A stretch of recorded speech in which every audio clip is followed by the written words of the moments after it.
Hello, it's me, Seth. Steak and Tates. That jerk in the corner, jerk in the spotlight, losing his religion. Welcome to episode 25 of Non-Standard Action, which we promised to you and we have delivered, is titled Devil in the Mainframe. Devil in the Mainframe. Mealy, mealy, mealy, mealy. Today, we are joined by your standard complement, Gur, the half-orc sultan. Gur, he's here. He's in a form. He has taken a form. We haven't figured that. I haven't got a. I just almost like that was legit. Like I almost just launched into the half-orc soldier thing, just not even thinking about it. He's still a half-orc at heart. Yeah, half-orc at heart. Yeah, I frequently wake up in the mornings and forget that I'm not a half-orc. And hey, let's just say there's a lot of broken mirrors. How about this? He's half-orc at heart, and he's doing his part. It's Gur. Oh, I love it. Yeah, wow. Golf clap. You just do that off your dome? Of course. Wow. That's why you're the boss. She's pale, she's small, but with her best friend, she knows it all. It is Mouse and Serendipity. Serendipity and masculinity. Well, hey, watch it. I'm sorry, masculinity. I was just trying something new to keep you on your toes. God, she's gonna take over. It's Skynet situation here. And of course, we have our big lizard that is part and does not formerly known as an entropic lizard. Ninden, currently being piloted by another meat body on our real realm, also known as Tyler from Cosmic Crit. Oh, I like hedgehogs, and I'm a nice person, and whatever. I'm getting married. It's just Tom. I'm in totes love with this person, and we're gonna get married and suck it, rest of the world. So I forget. What's the name of the person you're getting married to again? Tom. Oh.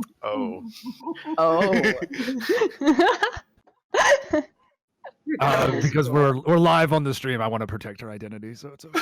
That's good. Yeah, that's true. Nice. There, when you watch this later, hi, we love you. And then of course we've got... No, it's me.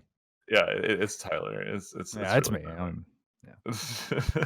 Tyler, aka the Hedgehog Tickler, aka the Hedgehog thrower upper into the ceiling. Yep. What? Hey, that was Leif's idea.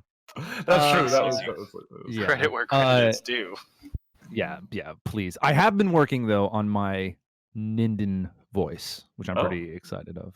Ooh, I would like to hear it. But first, I have to introduce Kaylin, the Riforian mystic, who's got the quick fix. Good morning. And of course, the goopy boy who happens to be an envoy, Herald. Good morning. How's everybody's week? Over? Except starting again. It's terrible. I'm angry. Another week is coming. The cycle resumes. It's not a great cycle. 1 week stops, the next one starts. The energy in the room when you ask that question. I know. I feel like I've. Do we need to like not play Starfinder? Does everyone just need to like talk this week? Like we can do that. No, I need my Starfinder. If I don't get Starfinder, I'm gonna snap. With the long weeks. Although I only have 5 more. Woo!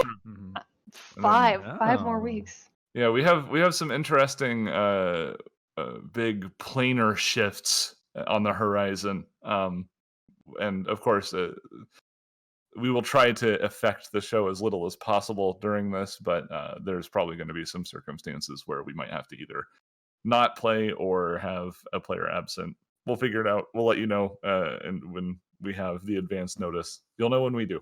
I'm never absent, but I suppose we could probably see if Rebecca could come beat me. That's true. That's true. That's a good idea. I don't know. Can we get Rebecca to wake up and do something this early? She's on the East Coast. It's like noon there. Yeah, she's East Coast. This wouldn't be so bad. It would mostly just be getting to make sure that she's got the kids taken care of and things like that. So Yeah, Patrick is just gonna. Patrick told me that you have to do things at night with these folks, otherwise they get grumpy. I'm like, okay. So it's like the Gremlins in reverse.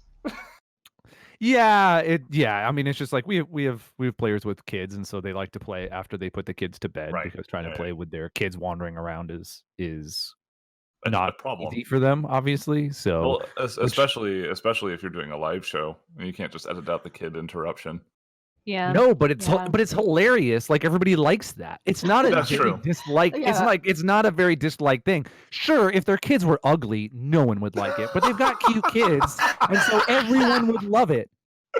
I just love that one time when we should do. Remember that thing that became a meme with the little girl just like walking in on her dad having a the newscaster in the BBC. Yeah. What should we do, Nick? We should have a special with run one for the kids. OMG. No swearing. We have to. There's a game I just recommended my sister for my niece. I'll have to look it up. Where you play as you play as kittens, and it's designed to play with the itty bitties. It's on Kickstarter right now.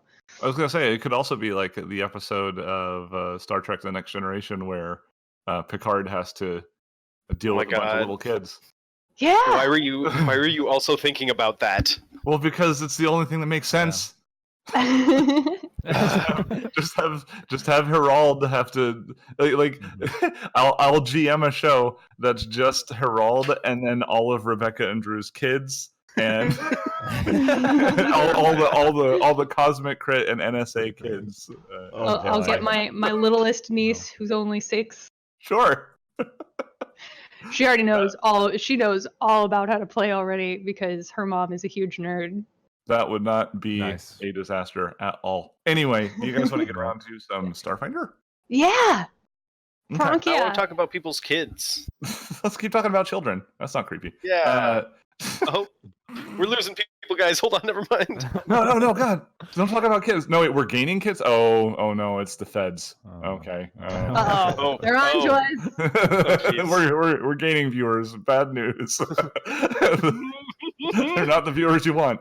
Okay, so getting back to Starfinder.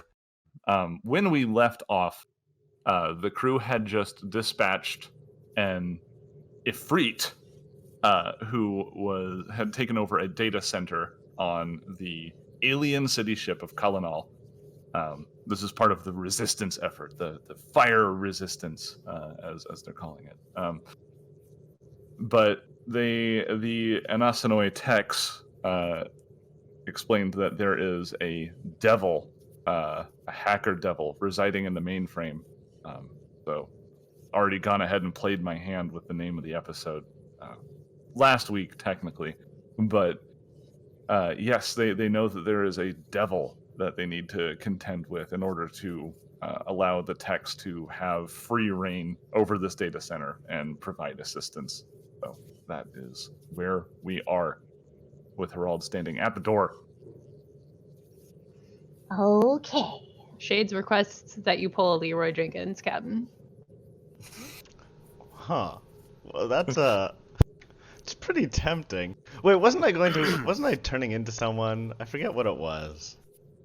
Oh, I think you were turning into the Ifrit. Yeah, the baddie we just dispatched. Oh yeah. All right. I also I've got an idea to like kind of lend to this. Do you want to make it sound like there's more of them outside and kind of gestures back at the Ifrit? Oh wait, he's in the other room. You get the idea. More Ifrit? Sure. If you can also change your form, you should do that. Although I'm wondering why you hid it from me all this time. Ooh, is that a new ability from your? Yes, absolutely. And Gur uses token spell to like change his hand into like a really not convincing Herald tentacle. Alright, now do the rest. Okay, this is awkward. This is like the scene in True Lies. Captain, he was lying to you. What I did have in mind was something more along these lines. Oh, you... the ghost sound spell. Okay. Okay. Just kind of to, aid in your bluff. I don't know. I figured it would come in handy. I don't know if you got the impression that I was very good at this, Gur. I was just gonna go in there and try to trick him to coming towards this door. This'll... and I guess... Wait. Ninden. Yes? What? Your thoughts, they're... never mind. This isn't important. Okay, if you don't want me to make ghost sound, I suppose that if it doesn't really add to anything, we won't do it. But just like I said, I'm very new to this body, and I'm just trying to feel things out. Sure, no, I don't want to take this from you. Why don't you make the sounds of combat coming from back up in good old room C4 up there? And I can do that. We'll see if I can make it work. It is definitely been more than 8 rounds. Haste is worn off. So, sending Gara casts. Ninden and Herald do still have the battle mind link, though. Okay. Nice. Yeah. What were you saying, Tyler? Mm-hmm. Oh, I was just going to say, it's appropriate. It's an appropriate month to use ghost sound. Yeah, ghost sound. Thank you. That's the only thing I can do. Spooky noises. You can't control it. Democracy. Oh no. Let's not. No politics on nonsense. Hey, Starfinder. So, Herald, you're taking the shape of the individual you killed. I even forgot his name. I think it's like Czar or something. Yeah, he didn't introduce himself. What is he, like blue skin Ifrit? I vaguely recall that. Well, I mean, not really, but there wasn't art for him, so this is like what I did. All right, just a regular-looking Ifrit. Got it. Yeah, pretty much. Who has like the Ifrit version of like the 2000s Frosted Tips hairstyle, like. Oh gosh. Well, Herald's favorite part of taking the shape of humanoids is the hair, so he really pays a lot of attention to it as he extracts strands out of his scalp. Extrudes, even. Extrudes. Ooh, that's better. Yeah. Yeah, and then he opens the door as if he owns it and strides in. All right. I'm just imagining like toothpaste through a cheese grater. He tries to authoritatively like push the door like to make it swing open, but then like in Star Trek slides upward like. Lol. Nice. Yeah. So as you enter this room, if not for the glowing blue holographic walls made out of computer code, it would be pretty dark in here. As it stands, everything has that soft blue glow reflecting off of it with harsher reflections on any corners and edges. You just see these walls of code just floating in midair, holographic information displays that would probably be of great interest to Mouse. Oh, yes. But I do not immediately see any mainframe devils. No, you don't see. All right, we'll try. No devil. All right, we'll try this. I'll shout. We're going to need your assistance in the other room. The Anassanoi are attacking, and then I leave. Cause I don't want to like look for him. That'd be awkward. Okay. And then we wait for a few minutes to see if he buys it. Okay. You lose your mind link. Just because of the angle. And then the door closes behind. Yeah. Does the door close behind you? Absolutely. Okay. In that case, I'm going to ask that Herald, Gur, and Ninden go ahead and make me a quick perception check. Oh, he's a sneaky boy. Didn't see that one coming. Hey. The 31 for both. Gotcha. Gur and Herald, actually. Yeah, and Ninden rolls an 18. On brand. Yeah, rolled a 6. It's the best. Yeah. Good work. You're really doing the character justice, Tyler. Just so you know. So yeah, you notice. So like these code walls, they're written in Anassanoi. So maybe Gur has been picking up on it a little bit. He's more familiar with it than anyone else. But it's just a lot of symbols, really. But you both notice that a shape kind of like a face shows up on one of the holographic screens, and it raises a brow as it looks out the doorway, and the door closes. But you don't see a devil come out of the mainframe. Wait, did you see that? Maybe. I saw kind of a face in the mainframe. Yeah, it looked like a face. A face in the mainframe? Is this a mysticism check? That's so weird. Yeah, you could do a mysticism. Would it be an engineering check or just mysticism? Yeah, I was gonna say a mouse and Yeah, I was gonna say. a mouse could leverage a computer's check. Gur could I do don't think a engineering. medicine check is gonna help. Yeah, I definitely didn't even mean to click on anything. That was just pay no attention to the man behind the curtain. Oh God. 27 mysticism. 37 computers. Assisted with engineering. You didn't announce you're assisting. It counts as a critical fail. Yeah. You are in a surprise round. No. Oh no! I'm just joking. With myself. Yeah, you took yourself by surprise.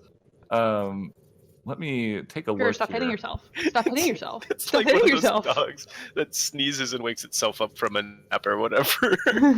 Pepper does that. I am. So recall is like either 10, 15, or 20 based on rarity plus CR, right? Yeah. Yes. Oh. Yeah. Yes. Kaylin, you understand that a hacker devil, these are Lissaroths, is what they're also known as. They can exist in computer code. And Mouse, this is something you have heard of, but you don't quite understand how it works. You've That's heard all weird and of like literal devils living inside of computers, the code itself. Do I know anything about how to get rid of them? Well, since it is a devil, if it is working for somebody, it is likely that it has signed some sort of pact or contract.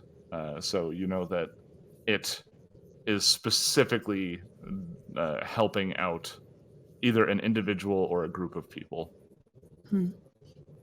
But do we know like how to get it out of the mainframe, or just the material realm? That would also be acceptable. Let me see here. I think there's a couple ways you can do it. Through the use of a computer tech, you can isolate the devil. Let's see here. It's weird. They put the rules for this like all over the place. Of course they did. That's just the most convenient way to do it. I'm working on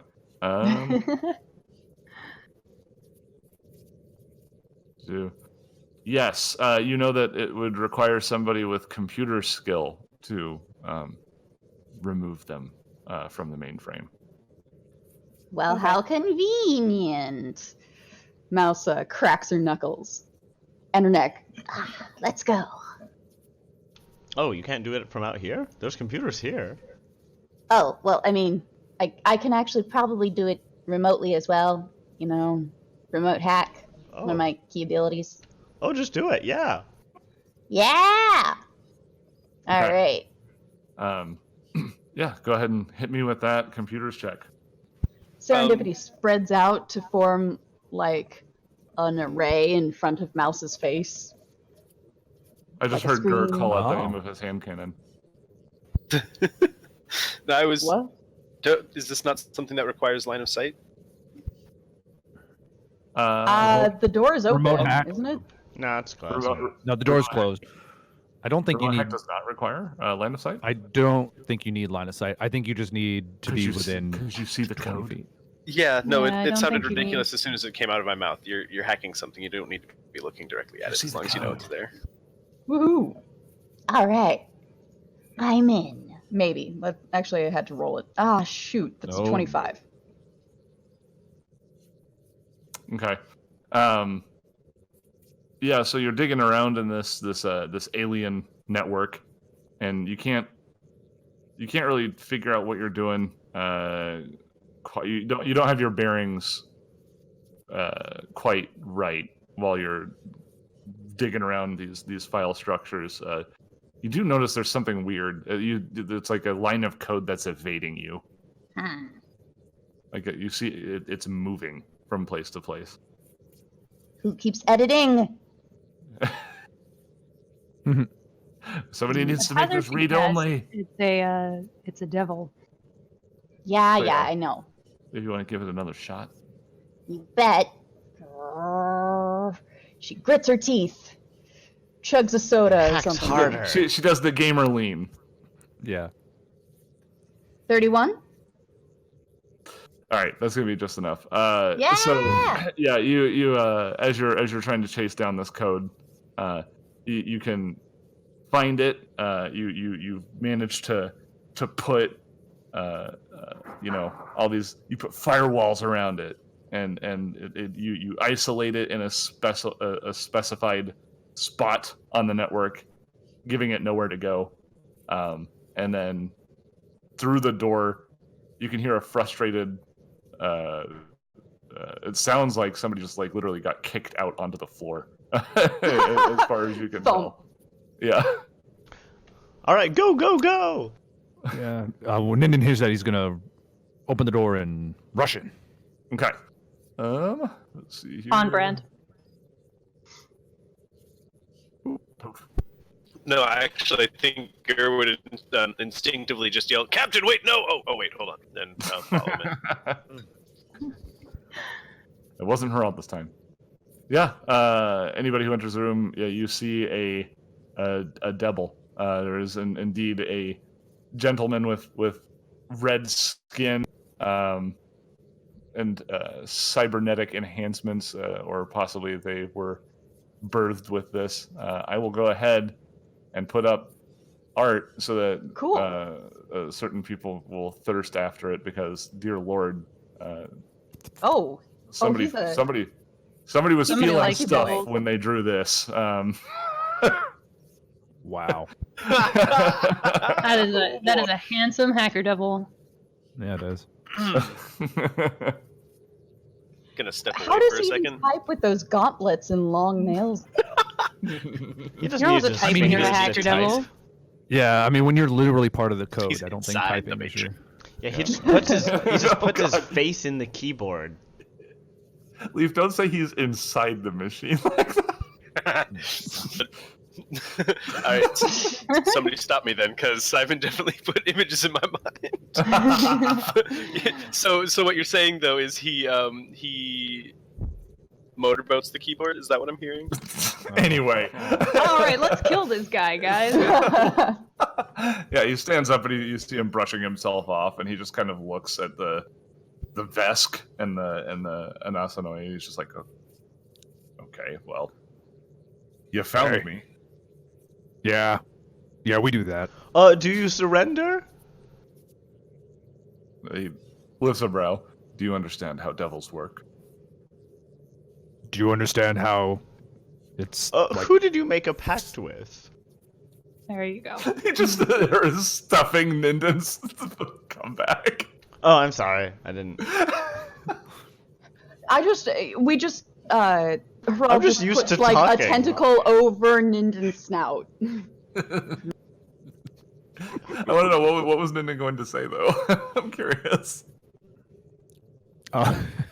It doesn't. I was going to say, do you understand how devils die? It's me. I love it.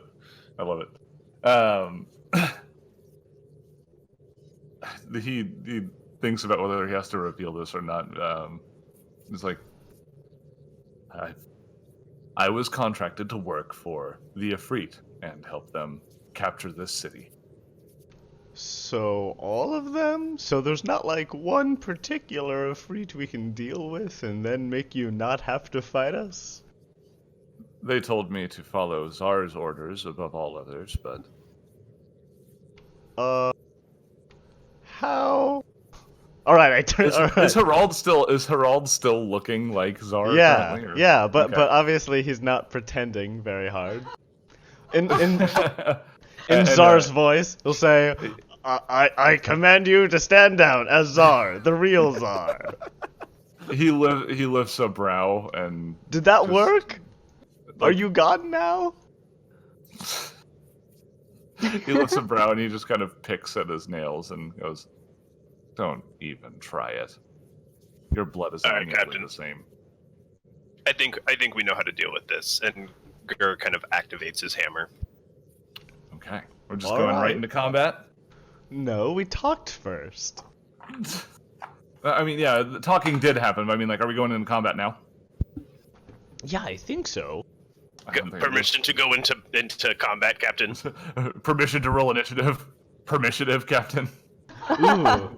Requesting permission of Captain. Requesting permissionative. Before we go into combat, could Mouse have run a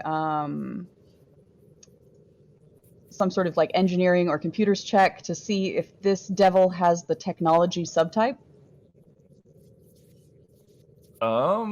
So you can't really do computers to do recall knowledge on a creature unless you have a special class feature that allows you to do so. What is this one?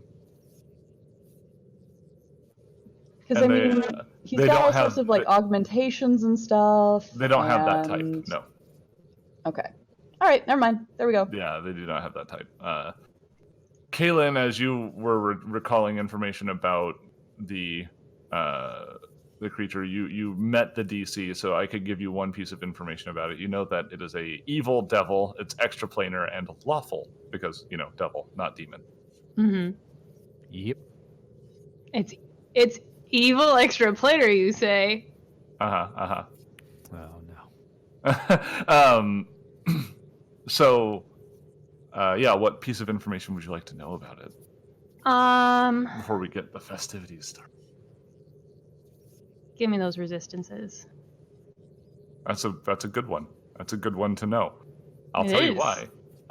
Because it's immune to fire, it's immune to poison, it resists acid 10, it resists cold 10, and it has spell resistance 21. Okay. Marvelous. Grins an evil grin. No resistance to hammers. I'm shocked. The more important one is no resistance to electricity. Also, here's the other one. Damage reduction 5, good. So any character that is not good will have their damage reduced by 5. So they have a holy fusion. Pronk you, devil. But I think it's probably around time that we roll initiative. I guess. Yeah, I suppose. That seems correct. So let me go ahead and start the percussion. There we go. Do you think that whole thing took less than hold on. 9 minutes? Have the tracker up. Oh, hey, there we go. That whole thing took what? Less than 9 minutes, you think? Like everything leading up to this point from the last fight. Mm-hmm. I mean, that probably took like 5 minutes or so to talk to the Anassans and go in to fight the thing. So I'd say you probably have like 4 minutes left of whatever effect it is you're the battle mind blink for gotcha. Yeah. Harald and Ninden. Sure. So Yeah, that's still going. Roll is higher. Yep. So 2 quick points of order. Since I can't select my token, I can't add myself to the initiative, so you'll have to do it. Oh, neato. Okay. Second point of order is that there's 2 Haralds on the board right now because I've been trying to get my thing to work. I just thought that was you whipping out another Astrozoan thing. I wish. So delete. Do you think they reproduce by budding? like you cut off one of the tentacles and it just grows into another. A tiny little Herald. A small one. A smalled. Anyway, so delete the upper left one. I'm guessing. Correct. Poof. Okay. And then add the lower right one to the. And what is the? I can set the number. Don't worry about it. Oh. Okay.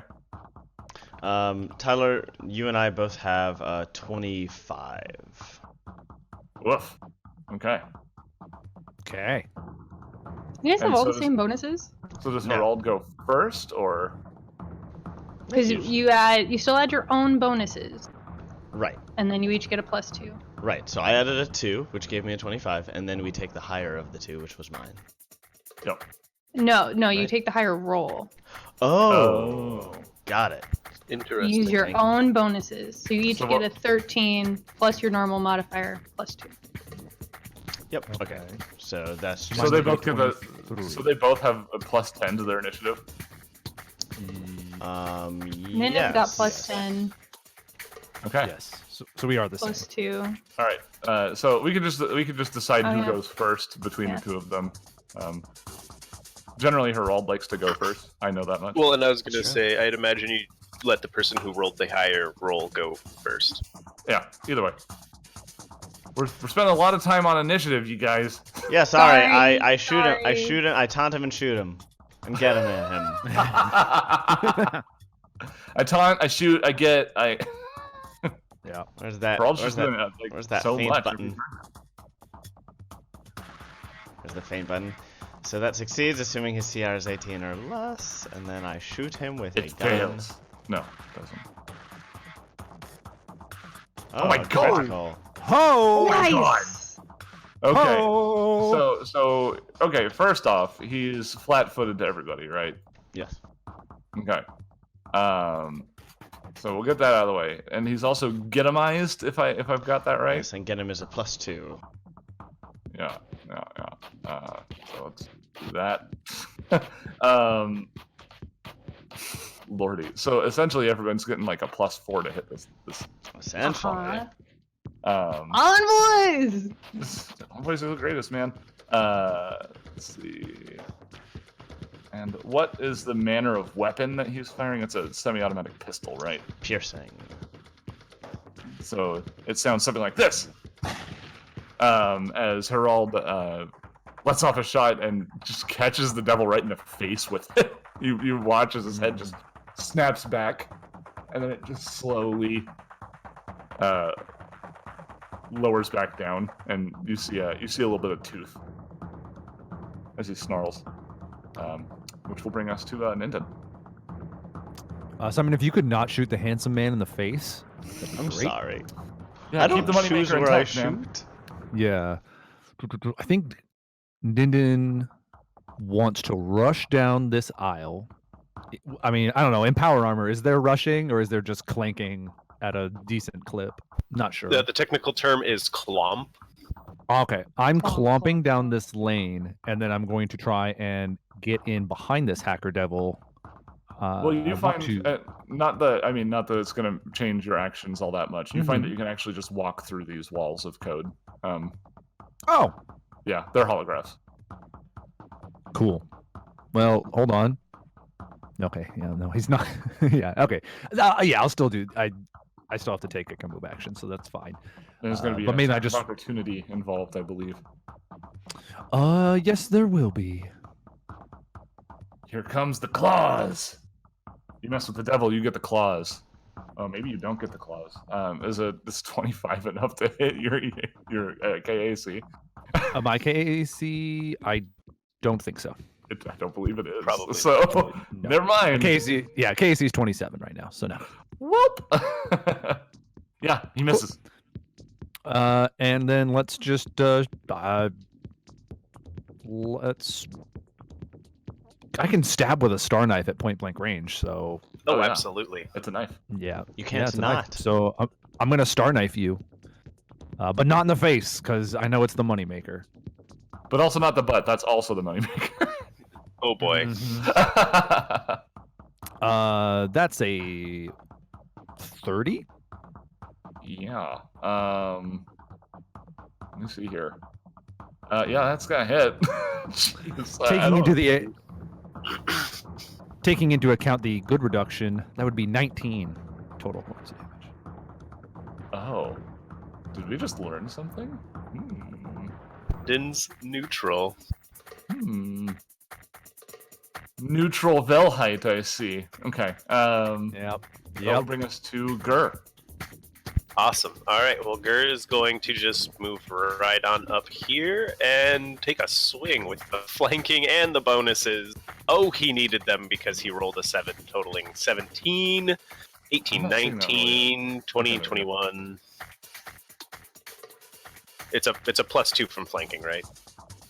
So yeah, it's gonna be -2 to this person's this right. devil's AC. -2 from flat-footed, +2 from flanking, +2 from the get 'em. Yeah, so you get a +4 to your roll. So what is your roll then? 21. Bonuses? Okay, that meets. Yes. Hey. Thank you, Harald. Gur kind of gives him a wink with his middle eye. Does it do 22 damage or does it do 17 damage? It does 17 damage. I haven't decided whether or not that trip through purgatory or whatever you want to call it was enough for an alignment shift to good, but yeah. Old Gur was definitely neutral. Right. Ninden sees you wink, or Ninden sees you wink at Harald, and he kind of under his breath he goes like, "I hope to, you know." Oh, of course, yeah. Sorry, your presence. It's so different. It's just different. Okay, I don't know what it is. Something about that. Wink at Ninden, Gur. Yeah, says the man in the flesh bag that's new. Okay, you know what? Fair. We're gonna have a friend fight in between this devil. Oh my god. Mouse is just like, can we please focus on the task at hand? It's my turn. I don't think that the real Ninden would use the word flesh bag, but and then I just use my soul projector. Oh, you're using the soul projector? Doesn't that hurt? Yeah. Huh? It does. Yeah, it's good. Yeah. All right. Because everything else I have, he has resistances to. So that's a good point. Ain't nothing that resists force. I mean, very few things at least. Okay, so it's a 23 to hit. Yeah, that'll do. So, how much damage does it do to you? So yes, because 4 dice were rolled for the damage, that is going to be 4 hit point damage to Mouse. Okay. 9 damage. Yeah, so the devil takes 9, Mouse takes 4. Not a spectacular trade. Yeah, the die rolls were a little low, but actually no, they weren't because it's D4s, isn't it? Yeah, it's D4s. So it wasn't that bad. Pretty good. Yeah. Pretty good, Mouse. Kaylin, you watch as Mouse uses the soul draining weapon to shoot the devil.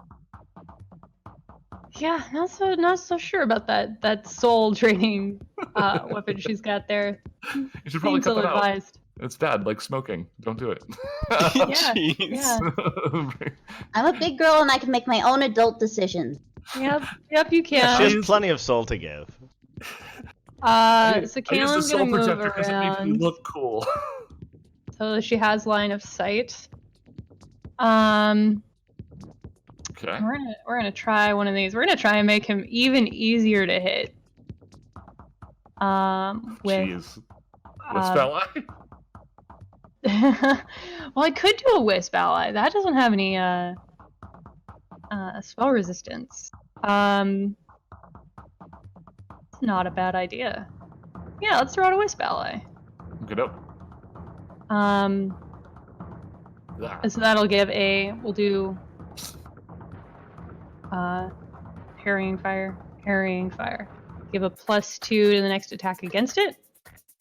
So Harald will get that most likely because that is the end of my turn. Okay. Hey, Seth. Yeah. What's up? Ger's gonna go ahead and actually do a thing right now at the beginning of this guy's turn, because he can do that. Okay. Mouse, that does damage directly to your HP, right? Yeah. Alright, well, Ger senses that you have taken hit point damage. He's not quite sure, like, why or how, but instinctively he just kind of reacts, and he kind of, like, closes his eyes for a second, concentrates, and absorbs that damage to himself. You gain back 4 hit points. Oh, you didn't have to do that. Well, he did. Let's see. I gotta look up a couple things here. There we go. No looking up things. Not allowed. This is the one. What do you mean? Why am I not allowed? Because bad things happen when you look things up. Well, I just wanted to see what the options were. I wanted to see what my options were. So I'm going to go ahead. The devil is going to move here. Would anybody like to take their attack of opportunity? Yes. Yeah, Ger will. Okay. So we can move through these blue Yeah, they're just Mainframe holograms. walls? Oh, okay. Oh, I had line of sight from where I was. That's good. Boo! Oh no! Ger rolls a 1! That's not good. Ooh. The devil moves weird. Like he like kind of floats. It's weird. 23. 23. Okay, yeah, I suppose so because of all the yeah. That's still going Rolled a on. 1 and took my +2. Yeah, that'll do it. Alrighty, 18. 18 damage. Damage. Seth does math. It's not very good. Okay, everybody will need to make a will save as you watch as he draws in some energy from the Oh my god! double ones for Ger. Yeah, so he draws in some power from the mainframe around him, and then there's a big electrical burst around him. Well, that's no good. Kaylin gets a 22. Mm-hmm. Mouse got a 9. Not reflex survived. Will. All right, I will happily reroll that. Oh my god, this isn't good. All right. Have you done 20 to us? will. Everybody except for Kaylin is stunned by this pulse. Ooh. Which I believe means that you drop all held equipment. Yes. If I'm correct. I believe, but hate it. So don't worry, that Star Knife is called. It's true. Yeah. You can just call it and move up. Yeah, that's just a Yeah. action to get it back, so that's not too big of a deal. All right. My so gauntlet it's It's also on. It's Ninden's turn. Oh. It's Ger's turn. Oh. It's Mouse's turn. Oh. Rude. It's Kaylin's turn. Well, Brooke, in that case,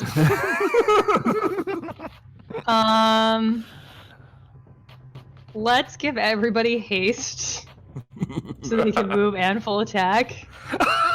This guy has no idea what's about to happen.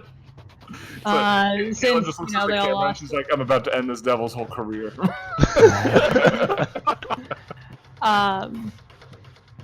Because they lost a turn and dropped their stuff, so they're gonna want haste when we come back around. And then Kaylin will move to the other side of the room here,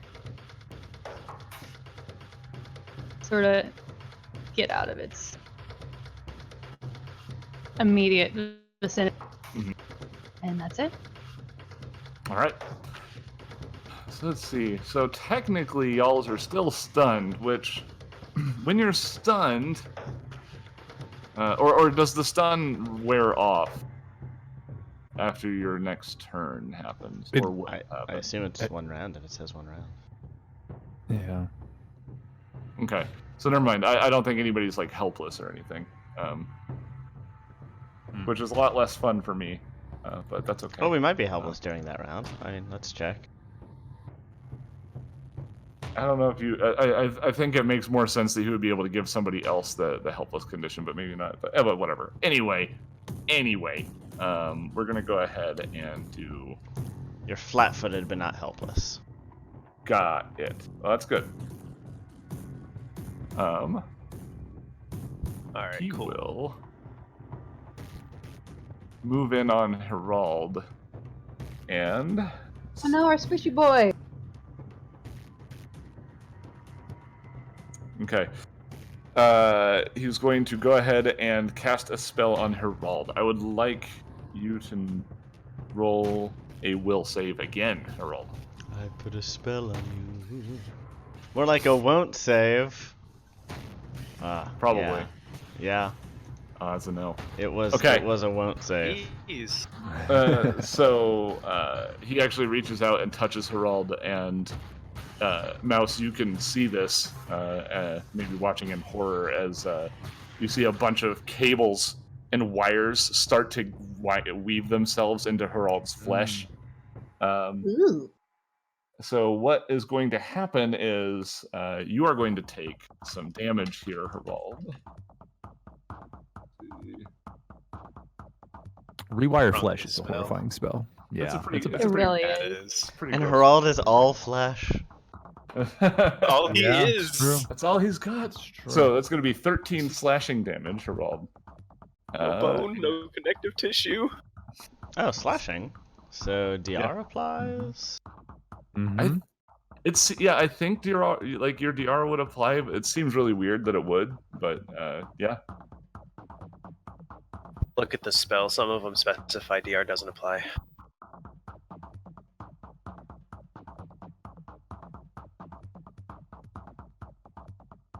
Okay.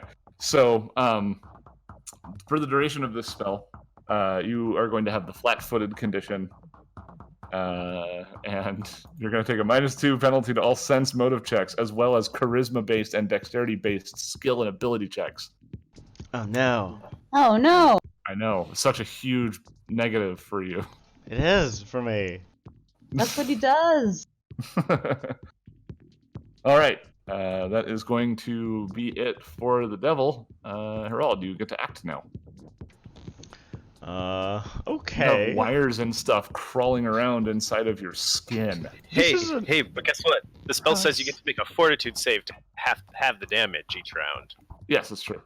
This is a novel sensation. So actually, go ahead and roll that fortitude save, because I think it allows you to reduce that So one. 19 probably ain't good enough. No, it does not cut it.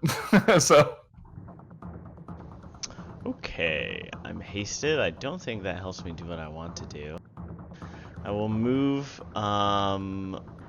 back one. Well, I'll lose You it. wanna pick up your gun? Oh yes, that too. Move action to pick up my gun. Move action to get him, and then call it a day because I can't. Oh, 5-foot step. Is that a swift or a move? Move. That's a move. Yeah, it was a swift in Pathfinder. Okay, that's my turn then. Okay, so you're gonna get him. Get him and pick up a gun. Yep. Okie doke. We'll put that Gittimerizer back up. Bloop. And it is Ninden's turn. You, sir, are gonna get an attack of opportunity as I try to get in behind you again. Okay. Behind the attacker devil. I'm assuming I can attack through this holographic code wall. Is that gonna give me any minuses? Nah. I'm not worried about it. It doesn't say anything about it. Like, I was thinking about That's making very nice of you. I also just kind of want the combat to go faster. So Yours is called, you can pick it up as a swift move and still full round attack. I know. It's pretty dope. So this time I think it's going to be a hit. That is going to be 34 versus KAC. Yes, that would be my CMD at the moment, so yes. You're grappled. No, so let's see here.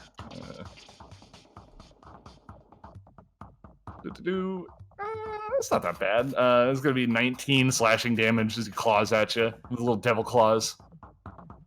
Okay. Get some DR for that. Which should have been the name of the sequel to the Santa Claus, but whatever. And then let's try and hit you twice with a star knife. Yeah, go ahead. Get Give it a shot. the +2 from my wisp on your first attack. No one's used it yet this round. First attack. Okay. Well, does the wisp stay with him even though he moves? Yep. Yeah. Oh, It's okay. attached to him unless I move it. I did not realize. So that's going to be a 24 and a miss. So remember, you have a 24 and then a miss. Yeah, that first one is definitely going to hit. For another 19 points of damage. 19. Got it. And that will do it.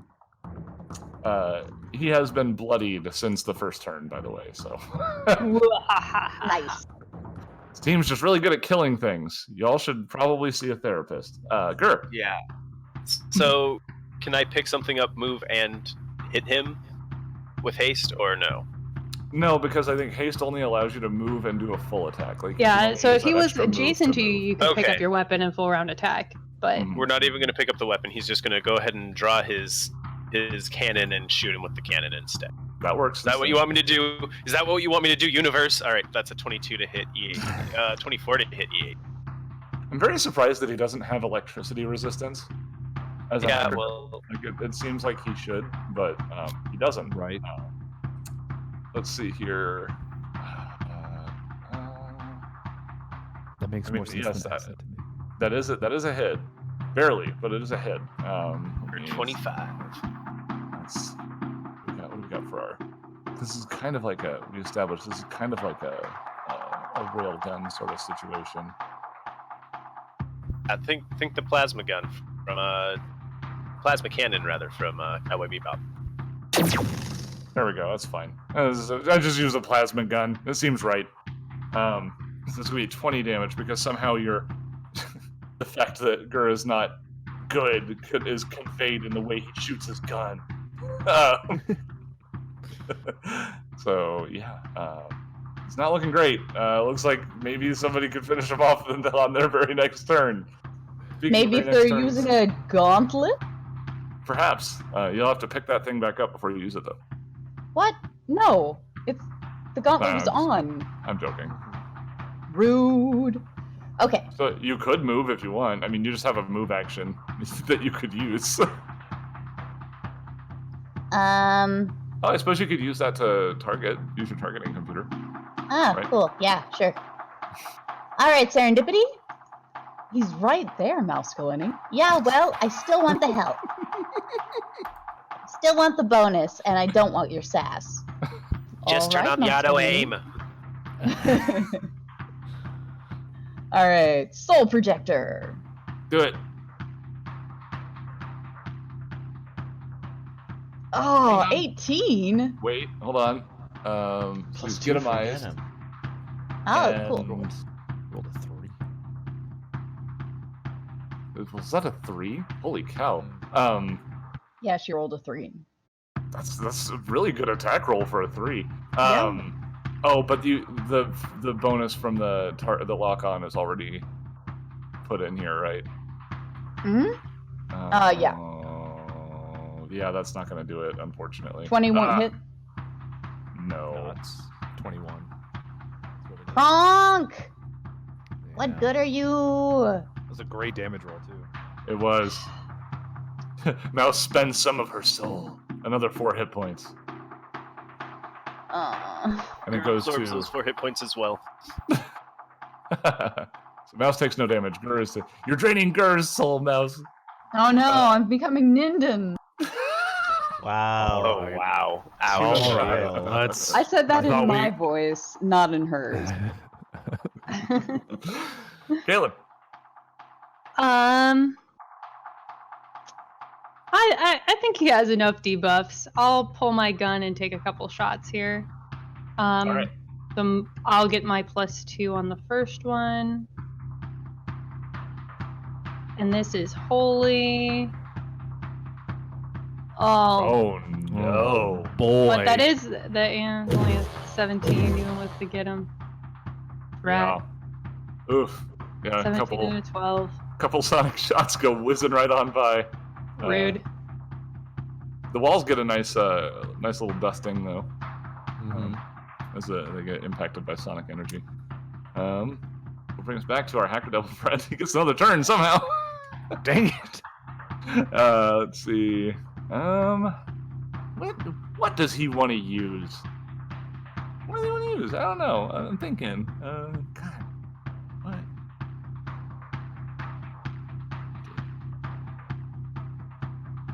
Ooh, he could do that wire thing again. Oh, this is a good one. Ninden's actually familiar with this one. Great. He's gonna whirl around and he's gonna try to hit Ninden. This does not trigger an attack of opportunity. So it's one of those spells.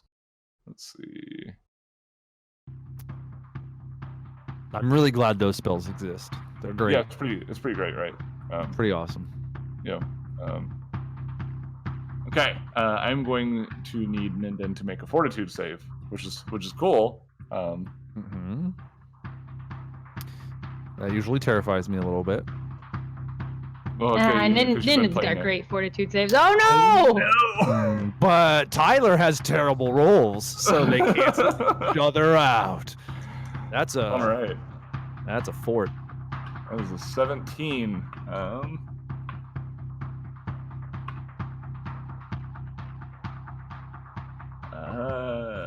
Bleh.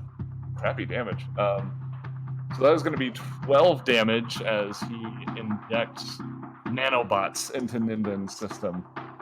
And I will need you to make a will save. Oh, crap. Okay. I'm going to take that damage and then just keep rolling terrible saves. I mean, okay. Again, single-digit number. So yeah. That is going to be confusion for Ninden. Oh, man. Cool. For this little shouting guy. Oh no. Like, I'm confused. I'm confused. And that'll bring us to Herald. Herald will try to shout out Ninden to actually attack the correct person. I take a 5-foot step back. And then get him. No, the one right in front of you, the devil! Get him! Get the devil and not anyone else or yourself. Are you using an ability with that, or? No. Okay. All right. So Ninden used. Yeah, Ninden's holding his head, and he hears someone say, "Get the devil," and he just kind of he squints through his eyes, and his vision's all blurry, and he just sees two red figures. So many devils. And does he know the difference between Efreet Herald and a devil? Probably not at this point. You need a D100 from me, right? Yeah, I need to relook up the rules for confused. It's a D100, I think. Yeah, it's just a D100, It and is depending on indeed a D100. what number, an 87, I think, is attack nearest thing. Yeah. Maybe. Yep, it is. You got it. Sweet. We just went through confusion on Cosmic Crit, which is why I kind of know where this stuff is. Well, that works out. The devil is I'm going... Yep, I'm going to double... Can I double attack while I'm confused? I don't know. It says attack nearest creature. I don't know if it means... I'm gonna presume that just means one attack. I'm just gonna say you don't really know what's going on, so you're just kind of flailing. So one attack. I'm fine. That means better chance to hit. Hey, I rolled a 12. That's a 25. That hits, and that's gonna be 18 points. So Ninden is stuck in a form of stupor. Herald, you tell him to get him. You're not really sure that he understood what you said, but he does swing his knife, and it just so happens to say it just cuts right across the throat zone. Nice. And you watch as the devil's head kind of snaps back again, and then he just kind of fades into hellfire. And there's you hear like that reverse scream as he goes back to hell, you presume. Haha! Awesome. Call me. Good. Call me. So now I believe I get another save to try and negate the confusion. Otherwise, we're doing this for a while. Oh no. Yeah. Do I get saves again? Do I get saves against wires? Oh yeah. Yeah. So. Oh geez. So I guess technically we're still in initiative order. Yeah, we are. So what'll happen here? Is there anything that anyone can do to help Harold with his condition? Well, that's what I'm trying to figure out here, because I think it would specify if there was a spell. Right. That would, yeah. like, but it occurs to me that we forgot to deal with that on your turn, Harold. So if you could do me another fortitude save, please. 21. Let me see here.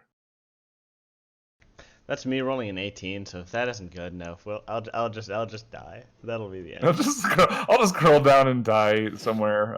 No, just die. Let's see here. I want to make sure that that's the roll.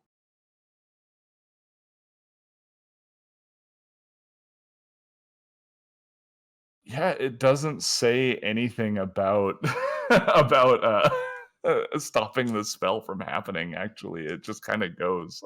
Yeah. Until they succeed. It just continues for the entire duration of the spell. That's pretty gross. That is a nasty frickin' spell, and unfortunately, a 21 does not cut it. Oh, this is gonna sting, guys. Yeah. So I can't just I can't use like a restoration on him or anything like that. There's just nothing I can do. Just nothing I can do. No. I mean, dispel magic, I think would work. I've got a plan. Harold just slips into a puddle and spreads out his body, covering maximal distance, and then says, "Okay, everyone, just try to pluck the wires out." Oh God! I think that'll just hurt worse, Captain. Here, we'll take care of this, and just roll your damage. Just roll all of it. Yeah. Well, tell me how much I gotta heal. How much Caitlin and I need to heal. Hold on, but we have to deal with confused Ninden. But we got to do this one at a time. My lord.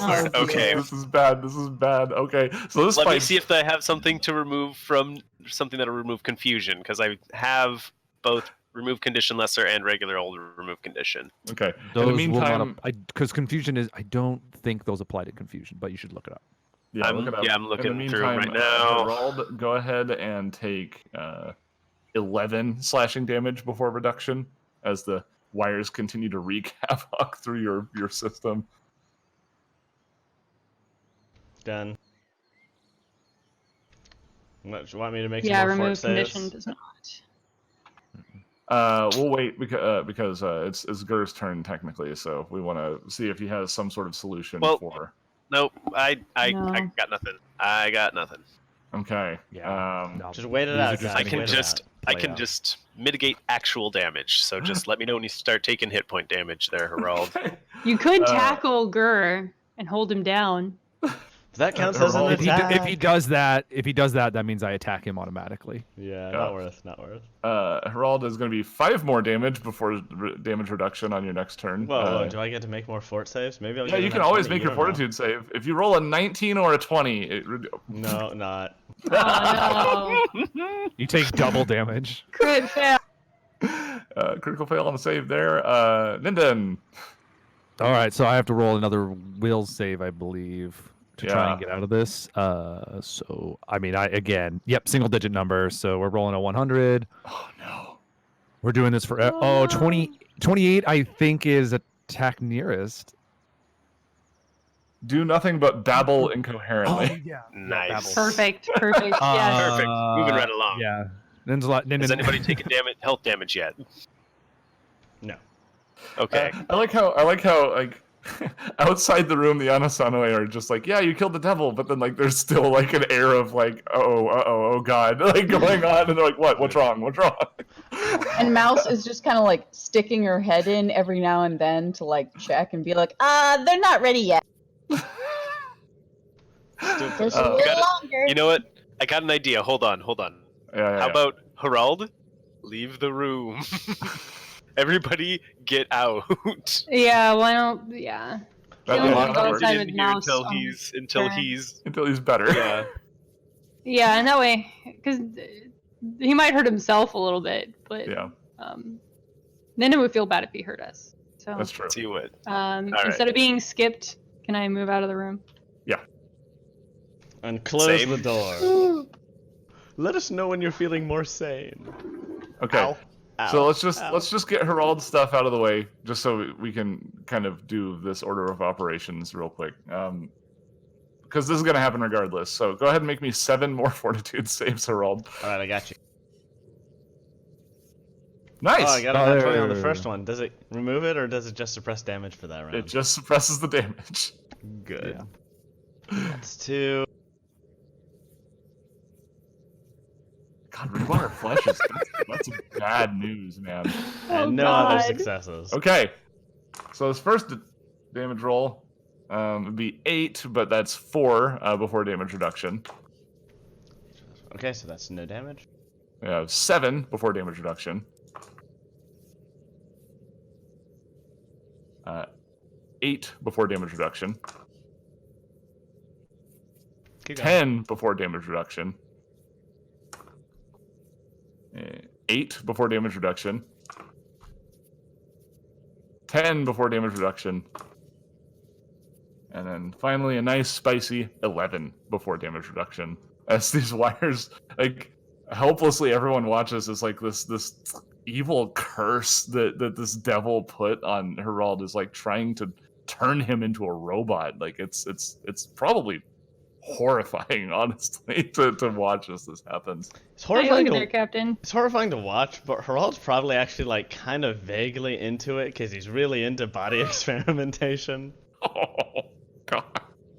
Jesus. We've Okay. fetish discovered, apparently. Not like into it sexy, but like into it academically. Oh boy. Anyways, I cannot recommend the feat that gives you damage reduction high enough, ladies and gentlemen, because I still haven't taken any hit point damage. Okay, Marvelous. cool, Nice. cool. Meanwhile, Nindin, let's go ahead and let's do some more will saves here. Fail. Okay, let's do that. That's a 9. D100 is a 4. Let's act normally, actually.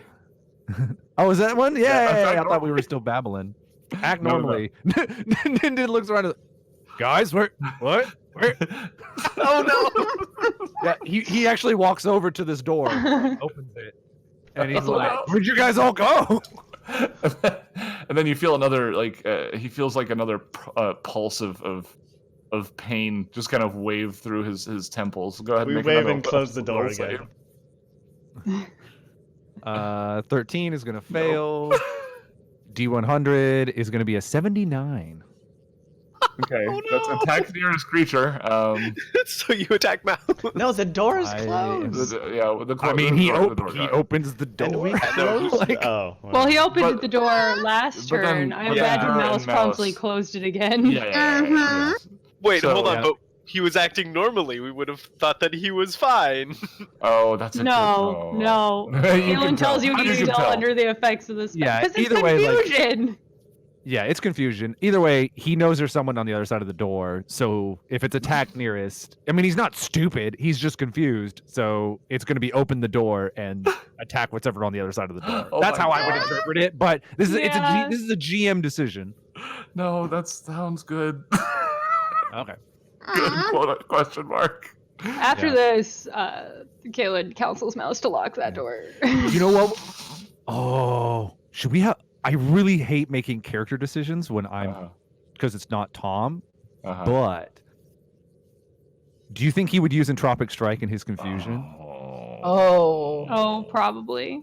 No, I don't think so. I think of confusion because as he's got the star. He's got the knife in interesting. hand. He's got the knife in hand, so he could absolutely use that. Yeah, I'm just I wondering, get like, it. I But think he's that's just not having right trouble. of mine. He's just having trouble telling between friend and foe, right? But he wouldn't use Yeah, the that's Entropic all Strike that's for going friend on. or foe. Yeah.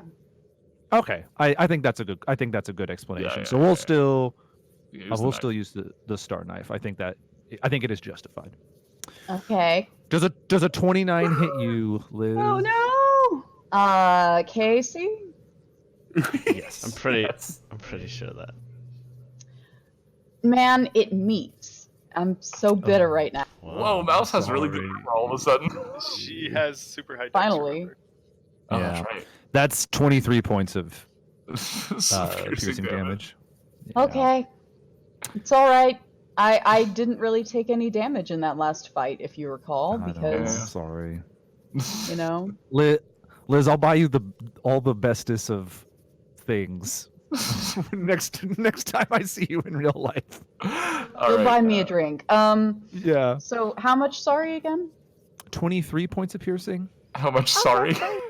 No, it's not piercing. It's sorry damage. 100 points of sorry damage, and then 20. Right, let's just to move this along. Let's do one more will save. 12 fail. No. Let's do one more. I imagine everybody might want to move away. No, Mouse locked the door. We locked the door. Yeah, the door Mouse gets locked and jammed the door using her ability that I never used. That's just babbling. That result. Okay. So, he babbles. He babbles. All right. Yeah. Eventually, his head clears.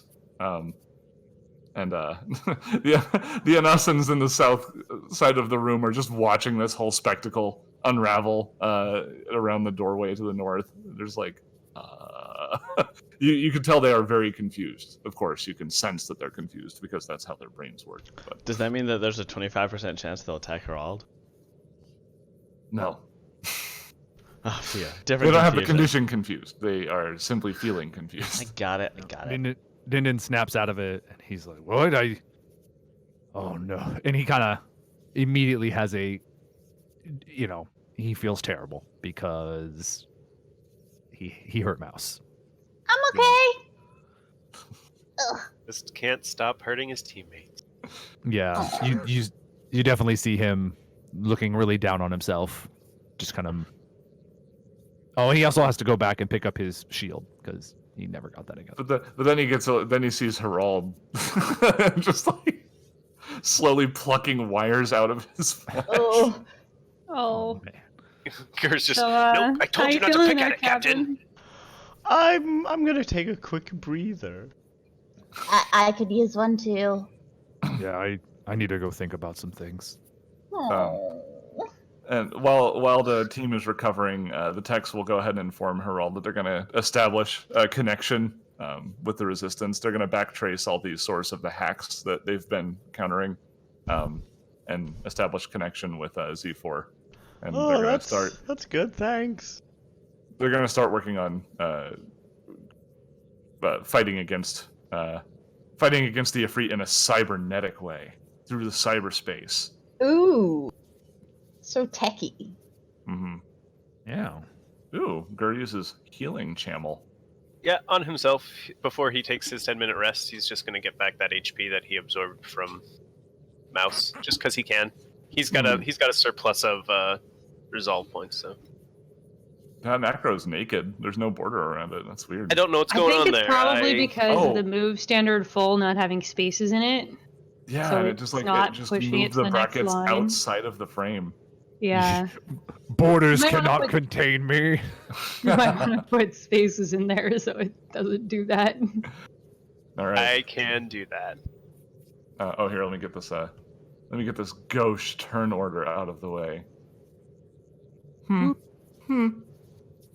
Get out of here, turn order. We don't need you.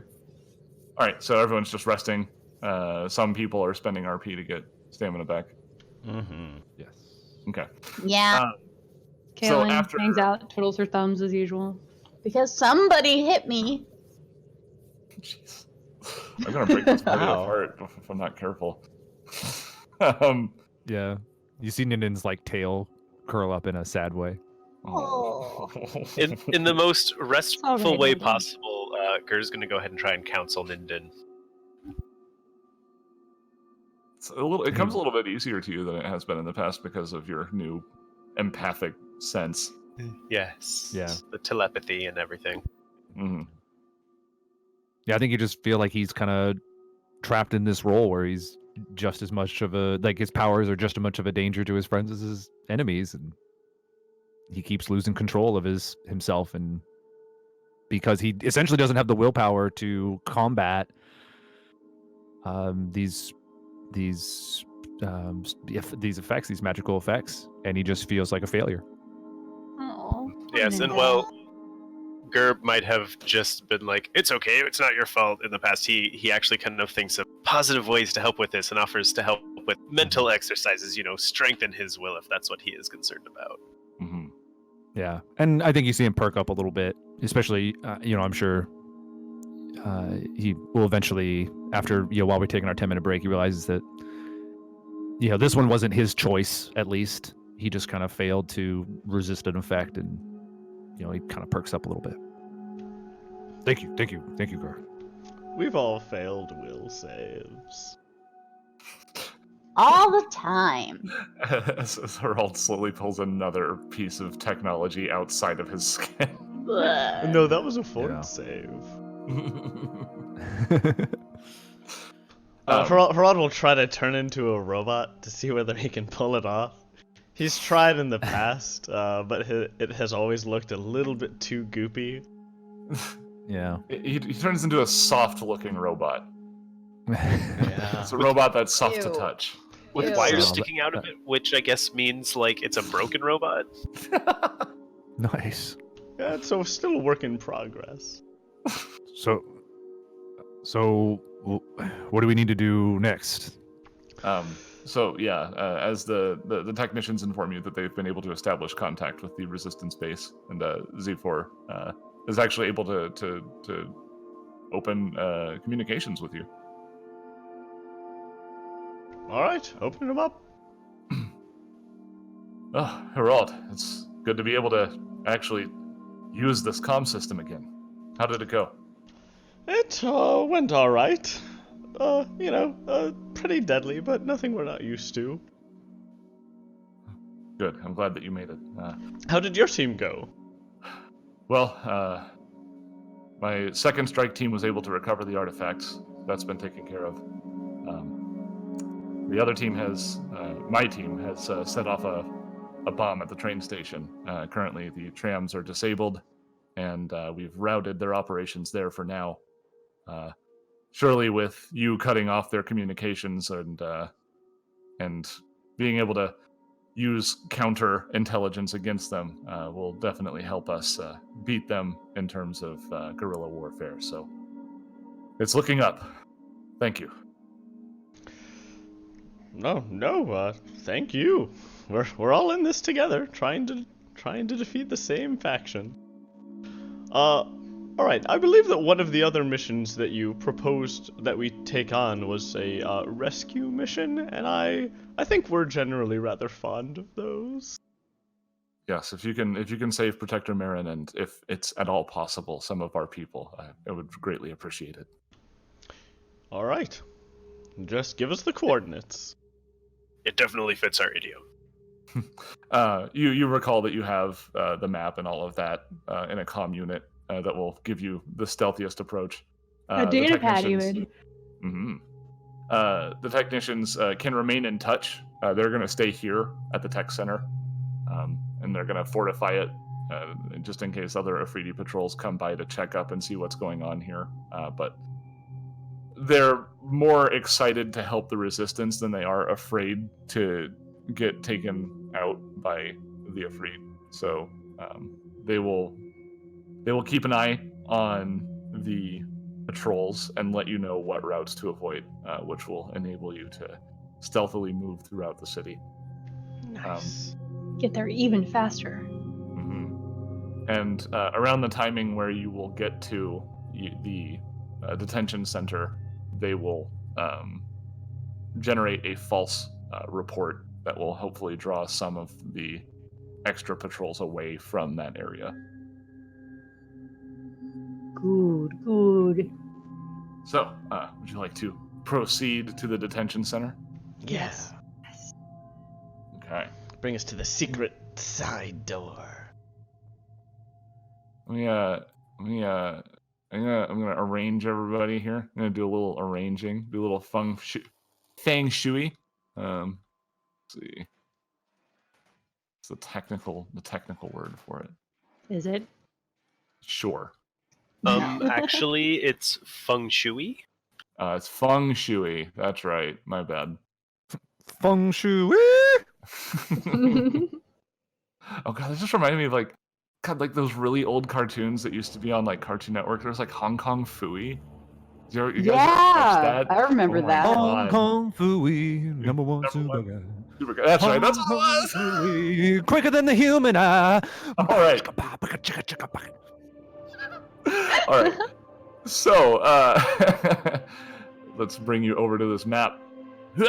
And let me navigate to my notes. I have to jump around these notes. Don't need notes where we're going. Man. It's nuts. Okay. This map is huge. It's a pretty big map.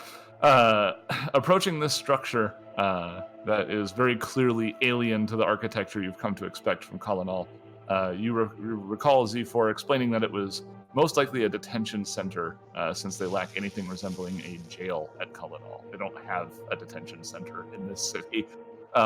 It's likely that nothing suited the standards of the Ifrit that the Ifrit wanted for such a facility, so they constructed their own. They're the Romans! Coats. Wow. The Resistance spies have observed this structure and reported back with likely shift changes for the guards, so you're able to line up your approach with that schedule. If the spies are correct, you can expect little reinforcements from what guards are present at the facility. On top of that, with the false reports generated, you think reinforcements are probably not going to be anywhere nearby if an alarm is raised. I will, as we get close to the building, I will cast another Battle Mind Link. Okay. So we have it for another 9 minutes. Hold on. We'll go ahead and we'll hold on to that for a sec, because you're not actually this close to the building. I'm just putting you on the map. Okay. Well, when we get close, I will. Right. So when Z4 was speaking of Marin, you all received a fairly vivid psychic imagery of her, but your datapad also has a photo of her for your reference, so you can identify her. And again, as much as it pained Z4 to say it, rescuing Marin is the priority. If it has to come to the cost of leaving the other Anassanoi behind, he's making that call for you, so you don't have to put that on your shoulders. The structure contrasts sharply with the surroundings, utilitarian and sturdy, crafted in black steel and bronze. The walls look prefabricated and as though they are set to slide into place against other walls. You would think it would look rickety as a result, but this is heavy-duty, Ifriti metal. It appears solid and almost monolithic from design. Towards the northern side of the structure, you see it's raised up on pylons, 2 sets of stairs coming up on the east and western side that lead to some nondescript doors on the east and west side of the structure. The southern side is a larger door at the ground level, secured via card lock. This appears to be the main entrance, if such a thing could exist on this weird structure. And you can see here to the east, of that southern door is a tower. On that tower, you see a individual with a long rifle keeping watch. But we sneak around the side. Is this the only entrance? He said there were entrances on the east. There are entrances on the eastern and western side via the stairs, and there is the entrance on the southern side. Is the sniper able to see all of them? The sniper, yes, you suspect the sniper could see all approaches. But you can kind of observe like the scans that they're making over the horizon, and you think you might be able to stealthily approach maybe 1 or 2 of you. And then make it up the tower? Or is the only way to get to the tower from the inside? There's probably an entrance to the tower from the inside. I will, because Tyler is not the typical player of this character, I will remind him that Ninden does have a climb speed. And the sides of the towers... No, I don't think I can't use it when I'm in the power armor, though. Oh, right. Yeah. Aside from that, it does look like the sides of the building are pretty scalable with a simple athletics check. Like, it doesn't look like these walls are designed to stop people from climbing. How slow far up and away is he from us? The tower... did I seriously forget to write that one detail? Let me see here. I think I must have. Cool. Good job, me. Everyone, give me a high five. High five. High five. I can't make a high five noise because I have to hold down my push to talk button. So just all right. I just slapped myself on the face. That hopefully made about the right noise. And then air 5 in a southwardly direction. Okay. South and east. It is. The tower is 48 feet high, so 50 feet roughly. So maybe our best plan of attack is for Gur and Ninden to get up that tower and take out the sniper while the rest of us go through the front door. Joe? I don't really like splitting the party unless necessary. So I can actually hit him from where I am without any penalties, because his cannon has a range increment of 100 feet. Right, I think the idea Or snipe him back. Yeah, I think the idea though is if we could climb up there, we could take him out with melee weapons, so as not to make like as much, large. This Blast. is a stealth mission. Yes. Snake. Yes. This is a sneaking mission. I'm not good at sneaking. I can dress up like that Ifrit though. Ooh, and This then might actually. and I could and Gur could pretend to be in handcuffs, and I could be escorting a prisoner. That covers the two of us. And God said that we could stealth 2 people? Yeah. Yeah. Well. Yeah. No. You can stealth as many people as you want. I just know that I just know that the whole party isn't good at it. So. I'm decent at stealth. Are you good at climbing? You are actually okay at climbing, if I remember correctly. I have acrobatics, but not right. athletics. I have a jetpack. Yeah, Kalen can climb pretty easily. Yeah. Well, regardless as to whether we're good at climbing, But it's my useful stealth for is us to not get great. close. We'd rather the party be, even if someone can't climb, we'd rather them be at the bottom of the tower than the bottom of the tower and far away. So there is something that you've noticed, just from just from the very small amount of Ifrit that you've encountered, their forces. They tend to be recruiting not just their own kind. So it stands to reason that maybe if you did disguise yourself, you could also approach and as if these people were mercenaries. Like, they probably wouldn't believe Gur was a mercenary because he's an Anassanoi, but. Okay, yeah, I just assumed that they only had the only fire people were needed to apply. Yeah, you've noticed that there's a lot of Ifrit, Azur, Ifriti, but there's been some other races. A lot of them are usually like Ifrits of a certain type of race, but all right. Yeah, you don't know. It might work. All right, so Mouse can stealth. And why don't, Gur can be a prisoner, but why don't Ninden and Kalen just pretend to be, like, subordinate to me? Sure. I mean, Ninden's in full power armor, so it's not like they can see, besides That's the tail, true. which could be anything, a lot of things have tails, so it's not readily apparent what he is. Right. And I can give you guys a disguise check if that'll help. I'm great at disguises.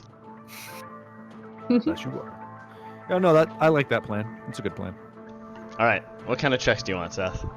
All right. So yeah, let's get let's get a disguise check from you, Harold, and I guess the others as well.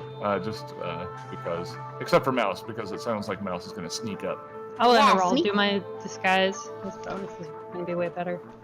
Yeah, so that's my disguise, and then I'll try to do the disguise of Ninden and Kalen. I guess So your not even- disguise is technically 39. Is that right, Harold? Yes. That's pretty convincing. Yeah. Also 30 for Kaylin, is that right? Yep. And then Ninden, if necessary, with the power armor. You can smear up his tail and make it look fiery and stuff. Yeah, and 26. maybe we can put like a well-known mercenary emblem on the power armor temporarily to make it a little bit better. Yeah. And then Mouse, go ahead and make me a stealth check. Okay, boss. I mean, God. I mean, stealthing now. You got a couple bosses. No! She rolled a 4. 18. Is there a reroll that we can give her?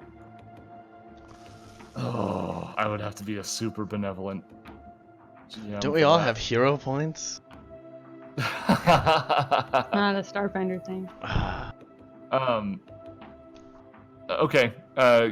Go ahead and make your approach. You do recognize, Harold, the rest of you, that there is a key card on this front door, so Mouse will probably need to break into that. Okay. So there weren't Gur might also be able to do it, but it will be a little bit weird if the Anassanoi is approaching the door first. But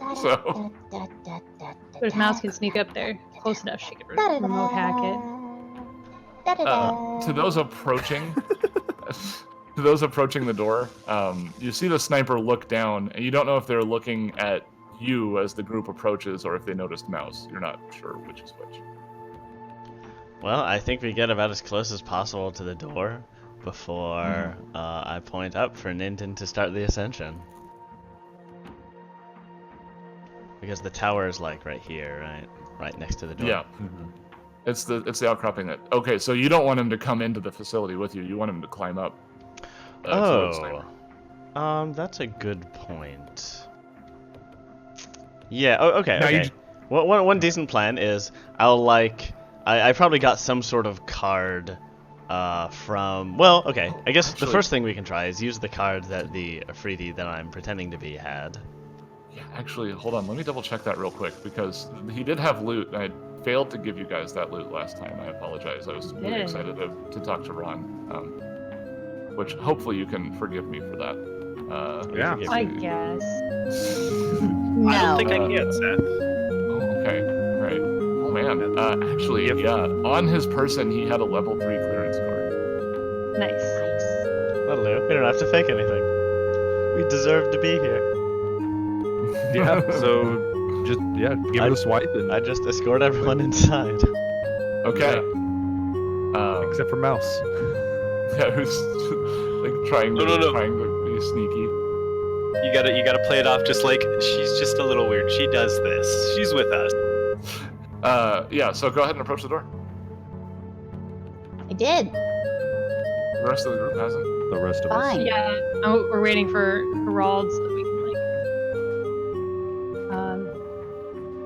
I mean, you're probably gonna want to be going in first, Herald. I did. As the leader. And I moved. Oh. It's weird it's not showing up on mine. Yeah, Roll20 is being a little squirrely today. Just a little squirrely. Alright. So, as you enter this room, you see it's very dimly lit. There are narrow skylights above. The lights are framing several catwalks above you, roughly 10 feet overhead, upon which you can hear 3 pairs of footsteps. I assume you're not walking quietly. No. Okay. You see a couple of them look towards the door, and they see you, and they don't seem to have a reason to question your presence here. They see you bringing in another Anassan, and then they go, right? Yeah. I'll even ask prisoner transfer.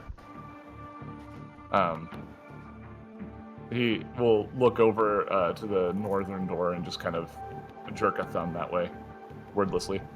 I nod in thanks and lead us towards that north door. Well, let me get a perception check from you. Ooh, do I get a perception check? Sure, as you start filing in, you can get a perception check from everybody. 32 for Herald. 33 for Kaylin. Alright. 30 for Gur. Indeed. So as you're moving in, you notice in the southeastern corner there is a door, and kind of haphazardly just kind of slapped next to it is a little sign indicating that it's the commander's room. Okay. Well, we're gonna see how long we can keep up this charade. Okay. Okay. So you see that there are 2 ladders, a ladder here and a ladder here that will lead you up to the catwalk. The northern door that they gestured towards is actually on the catwalk, so you have to. Wait, go no, 10 hold feet. on. Being the commander would be way better. Okay, I like that idea better. Sorry, I'm really bad at being Herald. I'm bad at playing my character, you guys. Do better at being your character. But how? What's? Are you? That's how you play with disguises. You like disguise as a low-level guard so that you can get close to the higher-level guard, and then you become the higher-level guard so you can get close to the commander. I've been doing this my whole life. I just forgot. You were really good at it when you played Harris. Yeah. Messed up all. It worked more often as Harris. Hey. All right. It's working right now, isn't it? It's working right now. I'll take it. We go towards the commander's door. Okay. But look, they recognize Czar, and they're not about to question him. Like, he's an Ifrit, so like he's top of the food chain. You might not understand this necessarily, but that is me explaining to the audience that they're not going to question any of Czar's actions. And I lead the rest of the group. Okay.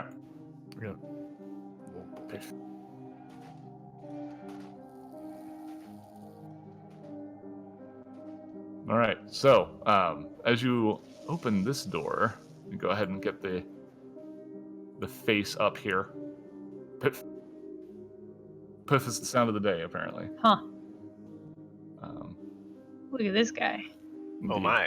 So this is what you surmise to be the base of the tower. It's a small office with several austere stools, a desk, a few crates, and a small booth with a portable sonic latrine. And there's a shower stand as well.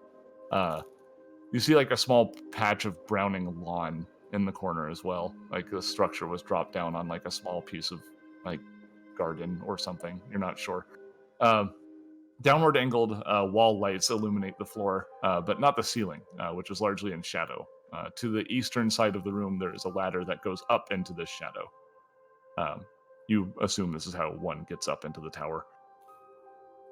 Standing by the latrine, securing his clothes, is a noir with fiery horns, clearly an Ifrit of his kind. He turns around and stops in place, seeing he looks really surprised. It's like you caught him like just after he finished using the bathroom, probably. And he goes, Zar, what are you doing here? There's still a little bit of sonic toilet paper stuck to the bottom of his shoe. His hoof. Jeez. I'll say. I would actually, before you reply, I would like you to make a culture check. Ooh. It's a 29 plus 5 if he belongs to a corporation or executive. Probably. No. You notice that his accent is Acatonian. That's atypical. Huh. So yeah, in a slightly Acatonian accent, he asks what Czar is doing here. We need to talk about this prisoner. It may have information that we can use to bring down the resistance. Okay. He reaches down, pulls the sonic toilet paper off of his hoof, and straightens himself up. All right, I gesture everyone into the office. Everyone in, close the door. Everyone in, close the door. I don't think we're all gonna fit in there, boss. No, you can. You can fit in like a U shape. Like from here to here to here and to here. It'll work. As people hiding. I find some crates to hide behind. As people are filtering in, I'll try to like make some casual conversation with him. So I forget where are you from again? How did you get caught up in all this? He looks really confused as to why you would be asking a question like that. Yeah, me too, buddy. And he's like, I'm from Akaton, sir. I'm with the mercenary corps. You hired me. Yeah. Excellent. You've passed my test. Yeah. Listen, things have been a little weird. There's a guy out there impersonating everybody. I'm just doing a check, making sure. You can, if you'd like, go ahead and give me a sense motive, please. Okay. 25. Is he lying about me hiring him? No, he's not lying. But he's on to you. What you can see is when he looks at Gur, you don't see any particular sense of malice about it. You get the impression that there's nothing personal about what he's doing here. You think that he might have a lower stake than some of the people, than the Ifrit here, who seem to be full-on oppression mode. All right. And where did you send the rest of your team? They don't seem to be outside. Oh, well, the guard just changed. We got a call recently about a riot, so we expended some of our guards to go assist with the situation. Okay.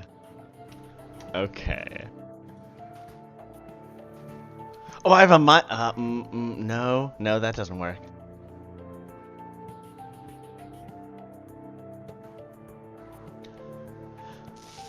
I think I'd like you to consider changing allegiances. He looks that really like takes him by surprise. He's like, what?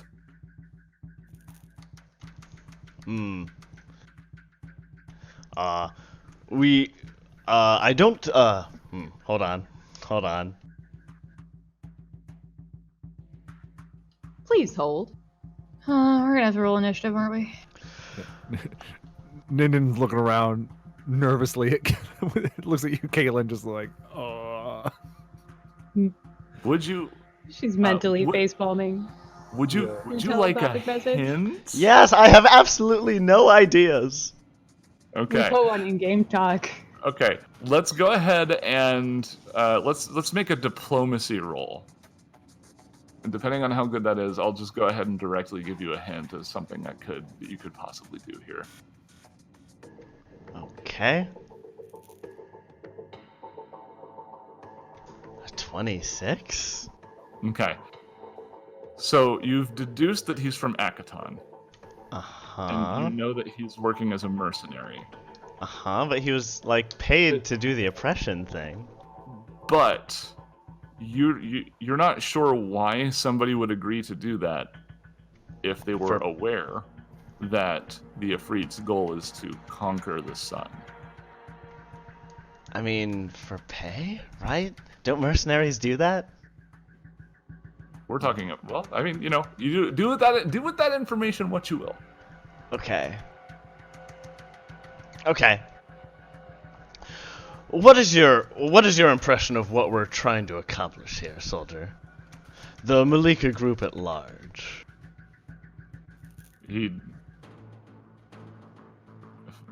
So are you going to retract the I want you to consider changing allegiances thing, or is that already out there floating around? I guess I'll retract it if you let me. Yeah, but I could angle around to justifying it.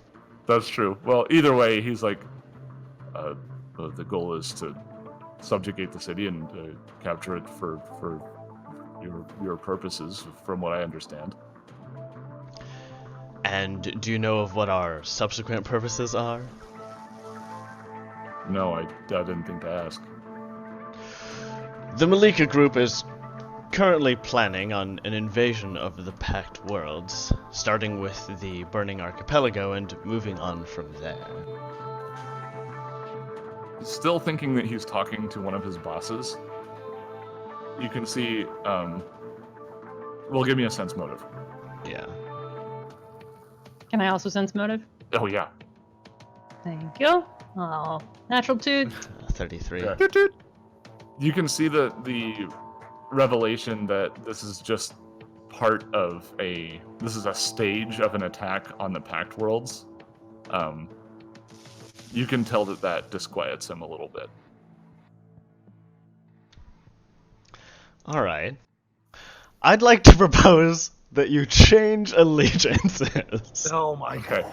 Are you going to go ahead and are you going to step into the door, or are you saying this while the door is open? No, sorry. Yeah, please at least come in close. We closed the door. Lord. For people listening to the podcast, this whole time Harald, at least the visual representation of what was going on is he's been standing outside of the room with an open door with all the Azers and other Ifrit just standing above him. Shouting it into the room. Yeah. In my defense, I did say we all enter the room and close the door. That's true. So we'll go ahead and frame this whole scene as though the door's been shut. So he still seems really confused because he's looking at Zara right now, and he's like, "What do you mean? Are you trying to sabotage the effort?" Zara's head will face away into well, I don't know. Would you have heard of Harald? Into the Actually, Harald's tentacled you form. You have the impression that he probably absolutely would have heard of your group. He's looking at Kaylin a little suspiciously, as the only person he can recognize currently. Yeah, so Zara's head just splits in half. Oh, like a banana and bleaches pink. Why do you do this? Yes, like, that is the current wait. plan. You're Harald. Guilty? They warned us about you guys, but they're trying to conquer the Pact Worlds? Is that what their goal is? Eventually. He looks really conflicted. Give me one more diplomacy roll. Well, do I have any evidence that we can show him? Because obviously this is a lot to take on faith. That's true. Well, give me that diplomacy roll, and we can use that to kind of to act as evidence as we like bring up various documents that we've probably run across that demonstrate this. Well, yeah. Oh, 38. Look at that. That's plenty. So, yeah, you sit down, and you can see like when it was revealed that you were Harald, you could see him reach for a weapon momentarily, but he pauses. Like, he wants to hear you out, and you can sit down and have a conversation with him, revealing what you know, and it appears to be convincing enough. Because he says, "Okay, I'm gonna go talk to the captain about this. Come with me." Wait, who is the captain? Oh, is of your division? No. This facility, I'm watching over it, but obviously I'm just in a temporary leadership role.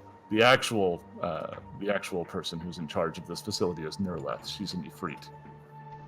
Right. I don't think we should tell the Ifrit that you have realized what their plans are. I'd like you to help us bust these prisoners out of prison and join our resistance to save the archipelago and the Pact Worlds. He grits his teeth a little bit and he says, "The problem is that the captain is in the room with the prisoners. Well, the protector anyway." Well, we'd like to save both. What do you think would be the best way to do that while having to deal with as few guards as possible? He thinks about it for a moment. He's like, the guards out here are going to be loyal to her first before they are to me. So, I don't know if there's some way we can convince that maybe she's become a traitor.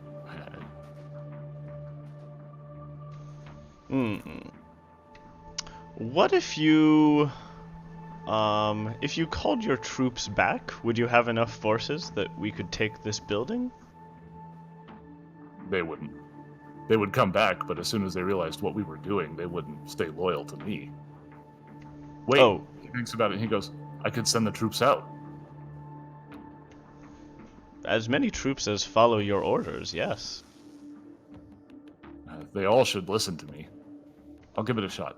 And you see him turn towards his computer console, and he starts putting in the requisite digital paperwork to create a report for the higher ups so they understand what's going on. And then he leans into his comm unit and he says, all available guardsmen, there's a situation, and he gives a coordinates and he says, this takes priority. I will watch over the prisoners. You all need to leave and deal with this situation. And Mouse, you watch from your super convincing hiding spot. You don't know if they don't notice you or if they just don't care, but they all go piling past you, and you watch as 7 guards leave the facility through the front door, armed and ready to fight. I weep as I watch XP leave the building. You better run. I'm not giving you any of that XP. It says if they don't fight these guards, they don't get any experience. That's totally what the book says. We're missing out on like 5 of the treasure bundles, guys. Oh no. So many treasure bundles. Running away. So yeah, he says, looks like it worked. All right, let's have a word with the captain. Okay. He'll go ahead and lead you through the facility. Captain, involves. you want to put your face back on? Oh yes, thank you. and Harald takes 2 of his hands and squishes the tentacles back together. Starts rubbing his face until it looks like an Ifrit again. And extruding some hair. Right. There's an artistry to it. All right. But he does it fast. He does it while he's walking. Mm-hmm. Remember, these are catwalks you got to be on. Can I join you guys? I whisper in over the comm. Yeah. While we're here, I'll do a disguise check on Mouse, so it looks like she's also a mercenary. And not me. And I not love Mouse. You see Mouse whispering to you over the comms as her whole head is sticking up from behind whatever she's decided to duck behind. That's fantastic. Yeah. So let's see. He leads you up here. Disguise of 35 on Mouse, if it matters.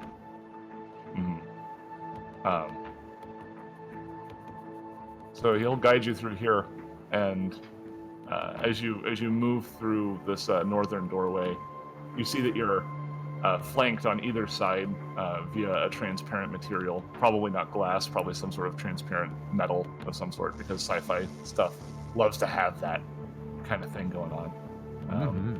Everything is transparent aluminum. Aluminium. Within the confines of these cells, you see that they are made out of a black steel, the same black steel that the rest of the facility is made out of. There are benches that have been converted into makeshift beds. They don't look comfortable. Roughly 15 Anassanoi are being held captive here. You see some of them huddled together. Some are pacing around. They all watch as you walk through, or not all of them, but some of them watch as you walk through, especially confused by Gur. As he advances. Man, we should have dealt with that sniper, and then we could have set these guys free as we... One thing at a time.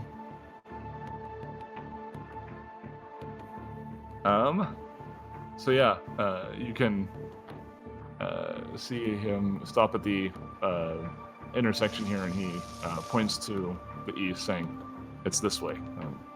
Right now, he's interrogating. The captain is interrogating the protector. So Alright. What is reasonable cover we can use? There's not a lot of cover in that room, unfortunately. Alright. I'll just try to keep her attention, and Ninja, you just try to close in as fast as you can. I don't think there's a chance we'll resolve this one peacefully. Mm-hmm. All right, Captain.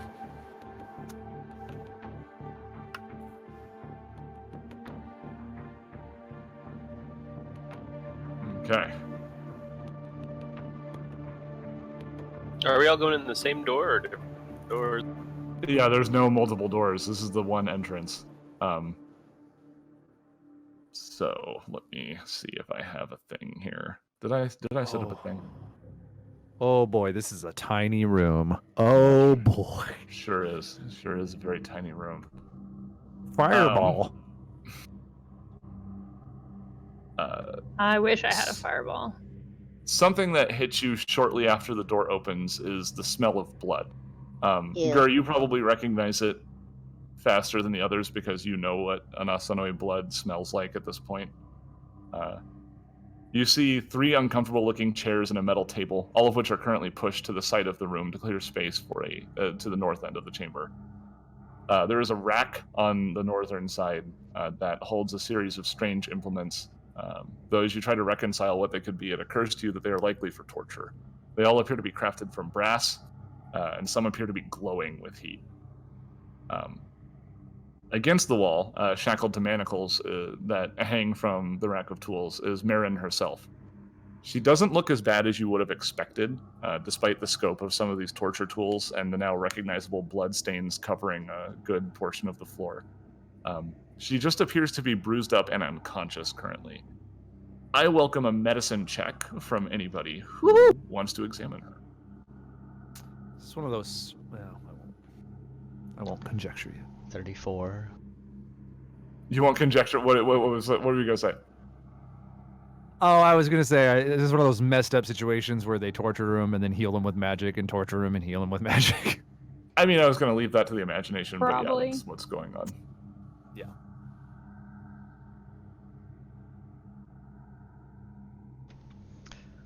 All right. Is that okay? That's everybody who has a medicine check. Okay. So we've got 24 from Gur, 23 from Mouse, 34 from Herald. Oddly enough, Herald's the one that catches this one. I think people don't. I think people forget, myself included, that he's actually a very good medic. So as you observe Marin, you can see some noticeable differences in her build from other Anassans you've seen. You see that there's a slight bulge to her eyes, and trailing down from her eyes, you see that her blood vessels are bulging as well, as if some sort of physical strain is being put on her immune system. She has elevated autonomic functions, she like irregular breathing at a rapid pace, and strange muscular twitches that are uncommon of somebody who is unconscious. Let me see here. Actually, you rolled well enough that you can kind of start to trace these symptoms, and you notice at the base of her neck, beneath her skin, is a telltale sign that she actually has a symbiont connected to her. Ew. Do I know how hard those are to get rid of? Very hard. Do I know whether what is it? Is it like passing knowledge or just causing pain? It could be the protector thing. It's the symbiont, this one in particular, especially with the context, and use what you can see as you enter. Nirleth was looking very closely at that spot before everyone came in, and now her attention is to the whole group. She's obviously very surprised. You suspect maybe this is a symbiont that Nirleth implanted, potentially to get information from Marin. Without anything, I'll say, what sort of information have we gotten from her so far? Sort of taking advantage of her brief surprise. Grunf, I don't think he ever introduced himself, but he You know he's Grumph. At some point, he introduced his name as Grumph. Yeah. Grumph looks over his shoulder at you, kind of surprised that you're still trying to do this disguise thing, but he just shuts up for the time being. Go ahead and make a bluff check, Harold. Yeah. You can always remove a disguise. You can never put one on. That's true. It's a 24. Okay. I rolled a 3. Throw me a bone. Okay. She looks at you very strangely. She's like, Zara, what are you doing here? And then she looks at the rest of the group. She sees the armor with the tail, and she catches just a glimpse of Kaylin, and she goes, "Sun divers," and you see her. She bares her teeth, and we're gonna go ahead and go to break. What? Yeah, that's fair. It's a good break time. So we're gonna take a 15. So we'll be back 20 minutes after the hour, and we will get into it because there is not really a way to resolve this one peacefully. So yeah, punch her in the face. Go ahead and get some refreshments. Find the bathroom in real life, and we will be back. So don't go anywhere.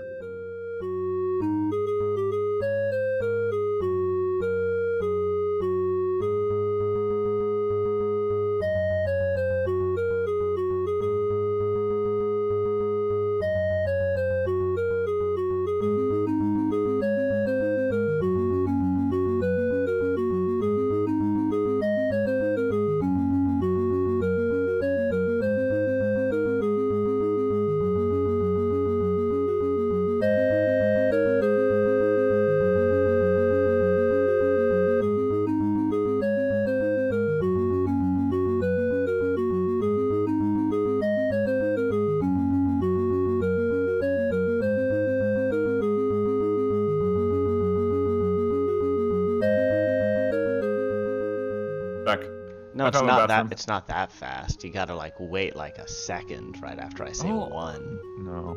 Well, now we're on. Yeah. Hi guys. Now we're on brand. I think we're doing just as well as everyone expects us to do. But I found my bathroom, so I found success there. We learned that Tyler might be an alcoholic. Oh, come on. You know what? That actually, I was about to say, I did not find my bathroom, but I did find some empty beer cans I could go into. And then, now I feel bad thinking about it since you made that comment. Oh, I'm sorry, Tyler. I didn't mean to make you feel bad. We can have an intervention if you want. But only if you want. I think I'd prefer to play Starfinder. I mean, we barely ever see Tyler, so I can't really fake caring about him. I agree with Liz. I'm with her. That's the right call. Let's play Starfinder and not worried about the awesome beer I get to drink because in the Pacific Northwest. Just to keep the order of operations correct, I do want to bring up. So Tyler, for those of the few of you who do not know, in our audience, is from Cosmic Crit, which is the foremost, most popular, coolest Starfinder-related podcast that you can find on the web. And I wanted to pick your brain. Is there anything on the horizon that we should get excited about? I think you guys are still doing the guess who's playing what challenge for Cosmic Crit. Yeah, so we run fan challenges occasionally. We try to do it at least every other month. Right now, the fan challenge is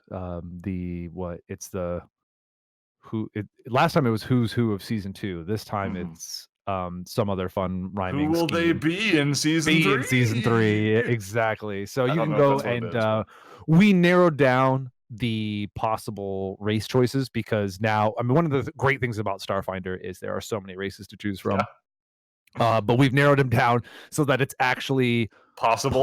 Yes. Yeah. Yeah, and so go in there and give a guess, because if you're right, we give you points. Where can somebody go to guess? You can always go to cosmiccrit.com and you can find the fan challenge listed there and put in your answers, because you get to guess for, I think, all the players. So you can just, which is really fun because a lot of people have gotten things correct for the wrong person, which is always hilarious to us. So go in there, throw out your guess. You can also find a link to it if you join our Discord, which I highly suggest you do, because not only is it related to the podcast, but there's SFS and Society Play there as well. So please do link. That. Yeah, spam that link so we're extra annoying. So hey, so it's okay. Yeah, if you're into below this stream. Yeah. So if you're into Starfinder at all, the Discord's a good place to find like-minded people, even if we have a lot of people there who don't listen to the podcast. So don't just think that this is a haven for the podcast or for a promotional piece. It really is just a good community place to hang out and chat. So go there. You can also find and you can play Starfinder. You can find a link to the Starfinder or Pathfinder. In fact, very recently, Simon ran a Pathfinder Society scenario on your Discord. So how'd it go? You can get GM'd by members of Non-Standard Action and occasionally Cosmic Crit as well. My player said it went okay, but I don't believe him. It went really well. Don't listen to occasionally, I will GM some SFS stuff over on the Discord. Patrick will GM some SFS stuff, but Miles, Rebecca, and Drew will definitely not do that. So don't think that is ever going to happen. If they're your favorite player, Drew will run a game if everyone's playing a Power Ranger. So you got that going. That's very true. But we are other things to look forward to. We're gonna have a seasonal episode release before Halloween. That's gonna be spooky themed. I'm actually over on the Cosmic Quit. I'm on my Cosmic Quit channel doing a Twitch stream. I'm playing Evil Within 2, and it's real scary. You should check it out. I played yesterday. Okay, hold on. I'm about to kick you out of this whole thing. We're just gonna you're fired. We're gonna dock your pay. It's like, oh sure, he can do that voice, and I can't. He can do that voice, and I can't play with my voice modulator. So unfair. He did it without a voice modulator though, so it's okay. Crow Space Boy, that's exactly how you spell whatever it was I just said. But I am doing a stream of Evil Within 2 over on the Cosmic Crit Twitch channel, so please go give that a follow. We are trying to promote the Twitch side of our organization a little bit more. And we're going to try and do more monthly streams there. And the next time I'm going to stream Evil Within 2, I believe is going to be this upcoming Wednesday, so you can look forward to that. And finally, we have season 3 coming up eventually. So if you are new to our podcast and you don't want to jump in near the tail end of a season, you can either go back and watch season 1 or listen to season 1, which is the Dead Sons AP, or you can give us a follow and wait, because soon we will have a brand new season with brand new characters for you guys to follow. So look forward to that as well. I'll go ahead and add to that real quick. Something brewing on the horizon. So when this story for NSA, for Non-Standard Action, is over, actually we're going to move on to another season. But this season is actually going to be happening concurrently with the new Cosmic Crit season. So both shows are going to be happening kind of side by side, and there might be some interaction between the two shows this time around. So so if you don't already follow Cosmic Crit, you're going to want to for season 2. It won't just be a weird fever dream. This time it won't be people killing each other in a baseball stadium in a weird dream. Sponsored by Black Milk. Sponsored by Black Milk. Sponsored by Black Milk. Yeah, we're very excited to try and do something very ambitious, which is if for those of you who might not know, Non-Standard Action and Cosmic Crit take place in universe. We had that episode where Adross showed up, and then later on in Cosmic Crit, we went through that timeline where Adross helped out the Non-Standard Action crew as a part of him trying to come to realization with what it means to be a Sarenite and a Divine Champion. Right. So we do have overlap, and it's just really that really right fun. now, like the current season, like we've got this group which is inside the sun, and then the other season, the other crew which is out in the vast in the Aslanti Empire territory. There's really not a whole lot of opportunities for these two teams to do anything together. So yeah, but in the upcoming stuff, we hope there's going to be a more chance to interact and really do something unique that I don't think many other podcasts have an opportunity to do. So all very fun stuff. Yeah. But we have some stuff to take care of here in the present, in the now, in the Starfinder. Frank, yeah, we do. Did she move while we were on break? No. Yeah, she did. Yeah, she did. Hold on. I'm gonna roll a bluff check. You failed your bluff. 15 on the die. You messed up. You don't detect it. I did detect it. I get a plus 20 to my bluff check. Roll a sense motive. No. Look, I realized natural 20. Look, I realized that I placed her insufficiently when I was arranging this last week, so I made an adjustment. Yeah, if you're a GM, you have experienced the misplacement, which are always funny stories, or can often lead to funny stories where your characters. So when we left off, the Sundivers had entered this room with Grunth, the base's second in command, and the intent was to confront, but Herald went ahead and tried to continue to pretend to be Czar. Nirleth, knowing that Czar has no reason to be here, and catching a glimpse of a couple of the Sundivers crew, recognized them and hissed out their team's name beneath her breath through gritted teeth.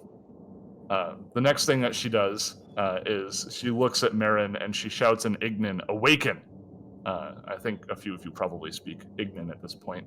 Heck yeah! Yeah. And you can see as Marin's head snaps upward, her eyes all opening simultaneously, and all of the muscles in her body just simultaneously flex, and she effortly rips herself out of her bindings. The symbiont bulging clearly underneath her skin. It is time once again to roll initiative. So let's go ahead and get that underway, and I will summon the drums. The drums! The drums of war.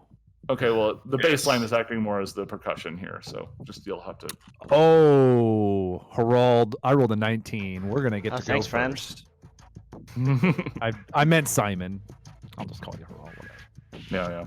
There's a number of ways you can handle this. Like you can say the player's name, you can say the character's name. Yeah, like sometimes I even just talk in Herald's voice. It's the lines get blurred pretty fast. Does that happen in real life, Liz? I mean, it was always well, let's see. So it was kind of a voice that he did before, but now it's a voice that he does way more often. Yeah, I love it. Like last night, we were getting ready for bed, and he was like, "Turn off the lights." And I'm like, that's I love it. Yeah. Let's see. I definitely. At least he's off the Jeremiah voice. I gotta bring back the Jeremiah voice for someone. You don't have to. Season 2. No, you really don't. Season 2, yeah. You also don't. You also don't have to do that. Yeah, we'd honestly be fine if you didn't. It's a great voice. But you should do it for the audience. They don't know the Jeremiah voice. I gotta get it warmed up. You gotta warm up to a Jeremiah. You can't just like launch full Jeremiah from nothing. All right, Ninden. It looks like you should not just go full Jeremiah. You don't just go full Jeremiah. Ninden, it does not look like this is going to end peacefully. It is your turn. Okay. Not wanting to hurt a potential ally, I think Ninden would like to focus fire on the obvious bad person. Actually, Ninden, do you want me to shoot at the one who I want you to hit? I'm like a laser pointer. Oh, I like laser pointers. Yeah, go ahead. He'll delay. Now I'm imagining You remember the Gur and the laser pointer with Ninden on the Sundiver scene where he's like crawling around trying to get the light? Yeah. Like people who make their lizards chase the sun. Yes. Alright, I use get 'em on the Efreet lady. Oh, do you want to do a Shift Z on her, by the way? Just if you have any other actually, art. do I have a thing for her? She's like her art is actually just the art of the race. Like she doesn't have special art, so Shift Z. Where's that button? Here's the button. Yeah, that's alright. It's cool. It's good art. It does look cool.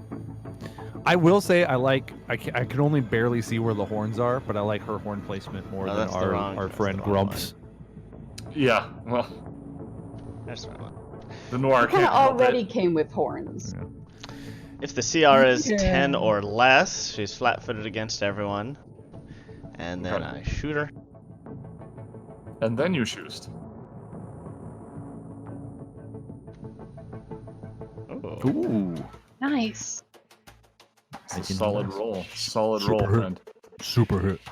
Oh yeah, we got a Tyler super hit in here. Yeah, you get all my normal sound effects that I do on Cosmic. That's what Tyler can bring. He can bring his normal repertoire of sound effects and vocal. I feel like we usually have a gun sound effect, though. I mean, look, usually. I'm doing so many things right now. Look, do you want the sound His effect? vocal styling. Do you want the sound effect? Yeah. You know what's funny is I could actually just legit commandeer the sound effects because You I could. have Sirenscape. You do. And I but, could just Wilhelm scream all day. I think the volume. That's exactly what the show needs. More Wilhelm scream. There you go. There's your little pistol I sound. love You it. happy? I love it. It's everything I dreamed. All right, so you tell people to get Nerleth, and you shoot her, demonstrating exactly what you mean by getting her. So This. do this, bang! Yeah, you catch her in the gut. It's not a pleasant wound. Ninden. All right, Ninden is going to throw the star knife at the Freedy. Okay. We're gonna start out with that. And I have a sound effect for throwing. Natural! Oh boy. Honk, honk, honk. Okay, that is There's a goose in this chat. Untitled Goose Game right here on non-standard action. Yeah. So that's a 33. I don't think that's. Oh well, 30. Well, I mean no, it's 33 if you count the modifier over the crit. More importantly, it is 46 damage. Yes. Which is a little crazy. Kill her. She gets shot, and she's like, ugh, and then the knife hits her. She's like, what? Like, oh god. Why does the knife hurt more? With the Ooh, sun let's say this. Ninden throws the star knife, it hits her, and then he moves behind her as a move action, and then he recalls the knife, and it just like rips through her shoulder as it recalls, and that's the crit. That's awful. All right, got it. Why don't you do that every time? That'll be Man. Mouse's turn. He really became brutal, didn't he? All right. Mouse is gonna step into the roof and check out our friend here who we're supposed to rescue, but who's all like, wah. Mm-hmm. Right? Because she's... Okay, so I can see her... You feel like she is not in control of her faculties currently. Yeah. Can I do an engineering check or medicine check to see how exactly she's being controlled? Is it through the symbiote? Yeah. Is there any technology that I can be acting on here? Is what I really want to ask. No. You think the only thing that you could probably do is knock her out at this stage? Because the process of removing a symbiont is difficult and long one, involving hours of surgery. Kronk. Okay, then I'm just gonna shoot the lady. So that's what I'll do. Yeah. Come on and shoot the girl. La la la. Why would you do this to my childhood? All right. Thank you, Disney. Gelid Ice Carbine. That's a 32. 32 to hit? Jesus. Good lord. Yeah, Mouse has become a little killer. Yeah, she has. She's a little ball of murder. For 19 damage. Cold and piercing. Well, you think it's 19 damage. It's actually like 29 damage because, as you imagine, the Ifrit are very not okay with cold. God, is she gonna even do a turn? Oh, yeah, she does next. It was only half cold though. Oh, it's only half cold? Oh, you're right. Okay, yeah, so it would be 24 damage then. Okay. Not nothing. She's bloodied. Yeah. That's what happens when you start out with a crit and a shot. Yeah, I mean, like, holy cowsers. Alright, well, it's her turn. She's got a giant lizard next to her. Cool. Let's see. What do we got here? What do we got? Oh, this seems good.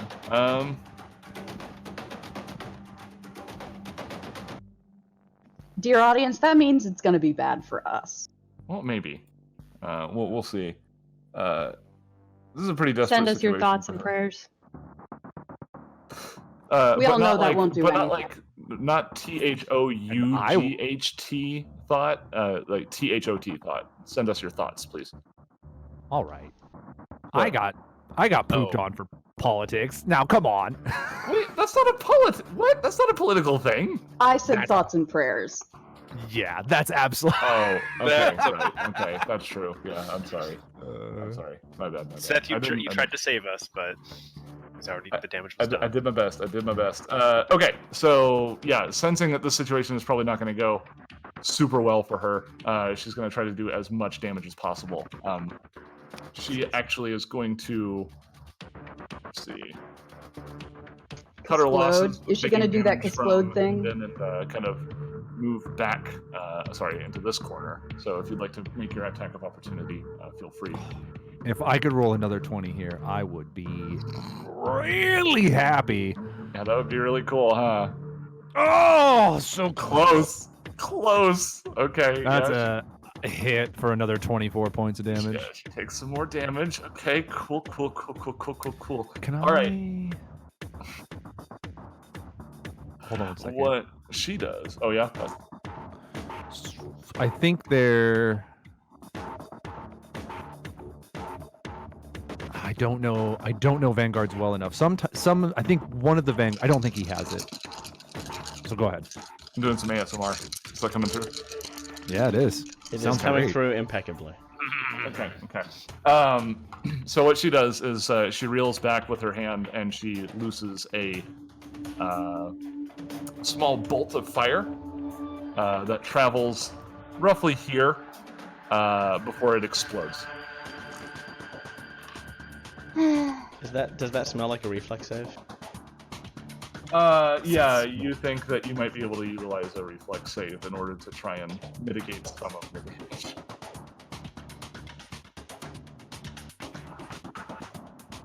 Does a 19 make it? Give me just a moment. Let's see. Does an 18 make it? Give me just a moment. It's getting Does a decreasingly 28 make it? Ah! Let's see. He's gone Super GM. No. Kaylin, you as well, because it's gonna burst through the door. Alrighty. Oh, it's only a 12. Oh my gosh, she's the only one that doesn't make it. Oh no! Everybody makes it except for Kaylin. This is gonna be 40 fire damage as an explosive this blast goes off. Whoa! Is this an area effect? Yeah. I have dampened. Okay. This does something. You can dampen the entropic release of energy in a violent reaction. As a reaction, when you are in an area of damage effect, you can spend an entropy point to cause it to do half damage. Do you have an entropy point? Because I crit, so I do. Oh yeah, you're right. Is it when you crit or when you get crit? I think I do think it's when you get crit on. Actually. Oh, it's when I get crit. Okay. Yeah. Dang yeah, it. you gotta get crit on, kid. Yeah, I think you might be right. What do you have to do? Okay, so before the appropriate damage reduction, that is going to be 40 damage to Kaylin. Everyone else, it's going to be 20. Hold on, I need to do. So I have a diffraction. A couple more cloak. reflex saves. Actually, I didn't think about this. We have two. I mean, I did think about it. I just forgot to do something about it. Let's see. No. Diffraction cloak doesn't really help here. So, Grunf, you see him kind of hold up a hand, and he weathers the storm pretty effectively.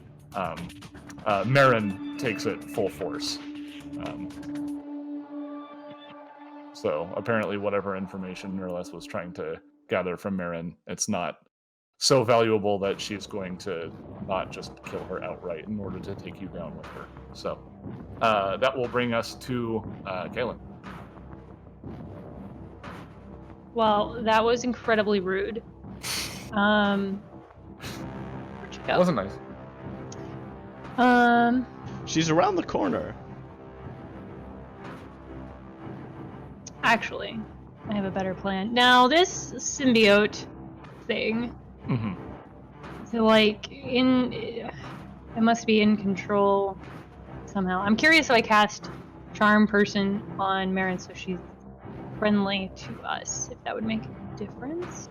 I don't think so, because that would charm her, but not the symbiote. And I don't think I can charm the symbiote because it's not. Yeah, that's the thing, is that the symbiote, while a living being, doesn't actually have stats. It functions more as equipment. So, if you wanted to try to target it, I mean, I could just do some like DM voodoo if you're like it can. Sometimes when you try to affect an item, it uses the saves of the person using the item, so it still makes sense for her to make the will save. Yeah, that would. Yeah. If you want to give it a shot. Sure, I'll try it. I mean, it would be a will save, for her to resist my Charm Person. But if you would rather just okay. Wow, look at that spell penetration roll! Holy cow! Yeah. Let's see here.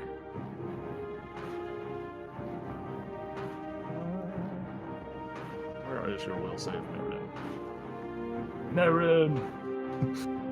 Get to the chopper, Marin! Oh, goodness. That's a 16 on the die, so... Probably has more than a Does 2, 25 beat your effect? Yep, that would make it. Okay. And I'll move up here next to our great friend. Okay. It was worth a try. It was. Gur. Wordlessly just scoots forward. Oh, I was ready. Oh god, probably not gonna hit though for 19. Okay, so you use. Oh, did you name your hammer? I love it. Yeah, you know what? I don't know if we've actually been over this yet. The other option was. Hold on, wait for it. Let me find it. Okay. Anchoring, devastating, storm hammer of the Eldritch Knight. I don't even think that's all of it. There's so much stuff involved. It's an anime weapon. Sure. It's very much an anime weapon. But now it's just Norse mythology because it's just called Stormfang, which is a really yeah. for a I'm hammer. going with that. What do you want from me? Did you expect anything else from Leaf? He's trying to take his name back, you guys. We can't let it happen. No, don't let it happen. It says Leaf on the overlay for a reason. Just remember, if you ever see it spelled with an I, guys, it's Leif. Just do yourselves a favor. Don't call him Leaf. You'll get punched in the face. It's just how it's gonna go. You won't get punched in the face. I've never been punched in the face. You're gonna get punched in the faith. In the face. All right. That'll bring us to Marin's turn. So she's still kind of going berserk a little bit. I'm going to roll randomly to see who obtains her ire. I will go starting from Ninden, going clockwise. Kayla! Rude.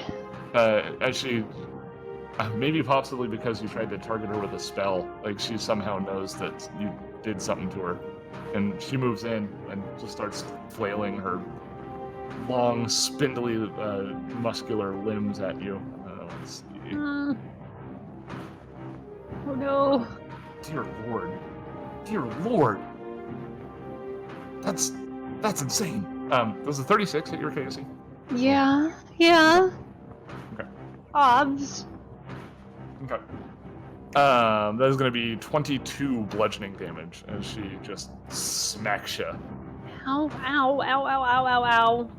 And after the smack is delivered, you see like another surge go through her veins, and she seems to be even a little bit more frenzied now. This is not good. This is really bad. Yeah, which will bring us to Grunth. Grunth, seeing you get attacked, and is not really sure what to do here. He, though you notice that he doesn't seem to have quite as much care in mind for this person who's attacking, and he pulls out his dueling sword and takes a slice at her with it. It's not gonna be a hit. It's not a hit. Baron. Yeah, Grump, get some. He's slashing. He's slashing with a sword. I like it. Yeah, he hits. Let's see.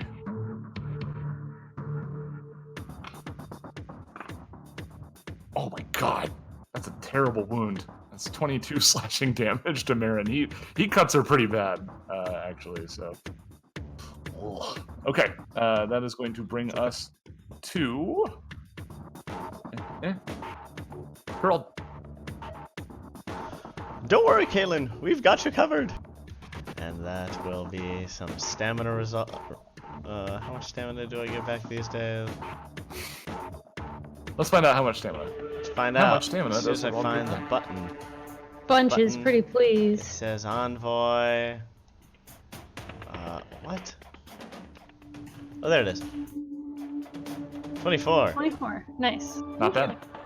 And then, but continue getting the fire lady for now, please. Thank you. Alright, so she's no longer flat-footed, right? Correct. Okay. Alright, Ninden. Your buddy has the quarry in optimal murder position. Yeah, very much cornered. He's worried about Kaylin, but I think he thinks maybe if we take out the Afridi that the symbiont will weaken. So has Kaylin taken health damage yet? Not yet, but almost. Not yet. Oh, good. So yeah, because I could go over there and assist her, but I think we should just chop. I agree. That's why I get him to her. Oh, yeah, that's what I thought. Star Knife, go! Do it. Oh, not a. I mean, 24. Wait. This is KAC, right? Yep. Oh wait, and it's 24. Right. Yeah, that's a hit. Yeah. Okay. 24 points of piercing damage. And get him saves the day again. Yeah, get him. I wish we had it on Cosmic Crit. Right. No envoys this time. Nope. Really is super helpful. And you were just smack talking. You know what? I'm not going to put that out there. I'm not going to put that out there. Mouse. Mouse was what I almost did. Well, Mouse is gonna move.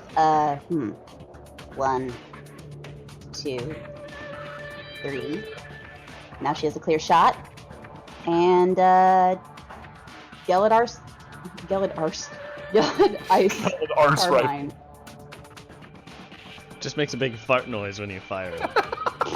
The Ars Carbine. That's a 34 actually with get 'em, right? my god. Nice. You actually me. You Super. did it. And 17 for damage because I rolled Plus a 1. 25% because it's half cold. Yeah, so Right. what is it gonna be? 4 extra, so 21. Oh my god. You asked. No, I get it. I'm just saying oh my god because I realized something. Okay. Oh. Was that her hit points? Huh? Nothing, carry on. No, she's alive. Oh. Technically. Let's see here. Oh boy. No, it's nothing so bad. It's she literally she has 1 hit point left. This fight has not gone the way that she saw it going. She should know better. She knew who we were. She knew it was coming. She's gonna go ahead and take a couple swings. She's gonna swipe her rack devastation blade at Gur and Minden, respectively. So first roll. Natural 1. Second roll. That is going to be a 34 versus KAC for Minden. Yeah, that's gonna hit. Okay. God, pitiful damage. Pitiful damage. 22 slashing. Yeah, I might as well. I'm gonna use mitigate. I'm gonna Okay. take that down a little bit. Okay. It does not do as much damage as it wanted her to do. As she wanted it to do. Anyway. Yeah, she's cornered. Kaylin, you're also cornered. Kind of. You have a jetpack, I guess. I am pretty cornered. Yeah, how tall is this room? I mean, actually? how tall is this room? This room is about, I would say this one, we're probably looking at like 10 feet high. Yeah. Because it's on the raised section at the back. Yeah, I figured. Caitlin, maybe you just want to fly out of the room, actually. Cast a spell, leave, something like that.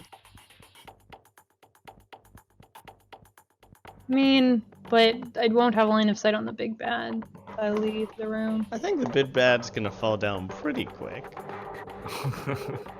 Yeah, That is fair. In that case, I will move through my friend's squares and out the door, which will provoke just the once, but I'm going to make an acrobatics to try and avoid it. Okay. 22. What's the DC for that again? 15 plus 1.5 times CR. Aaron, what is your CR?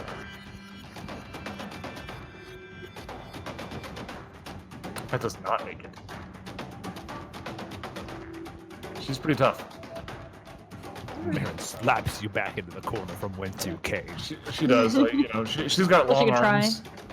You under, like, shit, they're tall, right? They're like 8 feet tall. So, like, her arm, like, it just reaches too far, and you just can't quite get out of the way of it. That is going to be another 24 bludgeoning damage if she slaps you. Oh. Wait, does she hit? Yeah. Yeah, she You does. still got. Okay, I'm sorry. Let me do all the formalities here. That's going to be Kaylin 32. does have, yeah, 32 Kaylin does have versus some damage. ability. 32 will hit, yeah. How much damage? Do you still have mobility? I thought you got rid of that. Yeah, I still have mobility.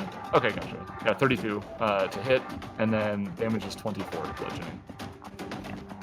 I just assumed it was a hit. I'm sorry.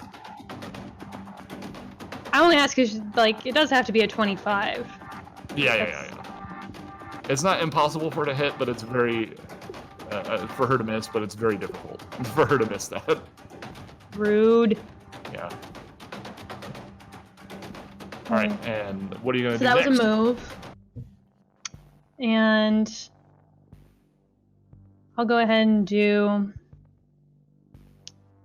You know what? Heck her with her hitting me.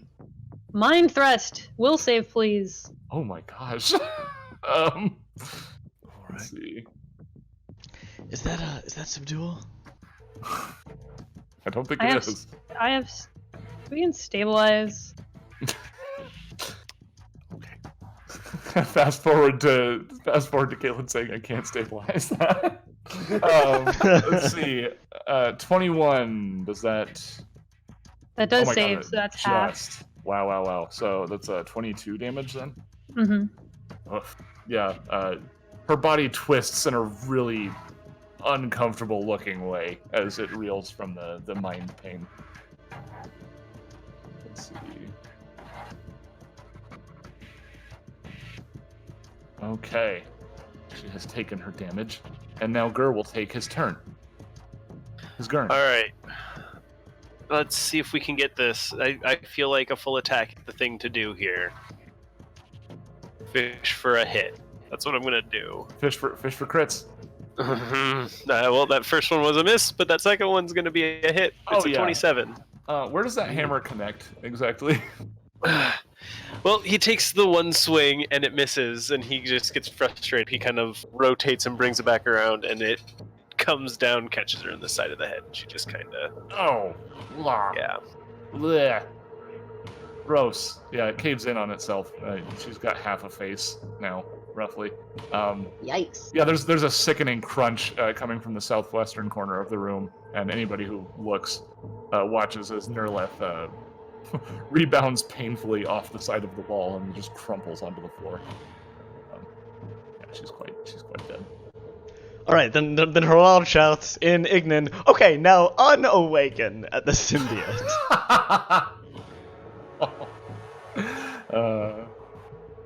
You think it might work, but then it doesn't because she starts going crazy on Grunf.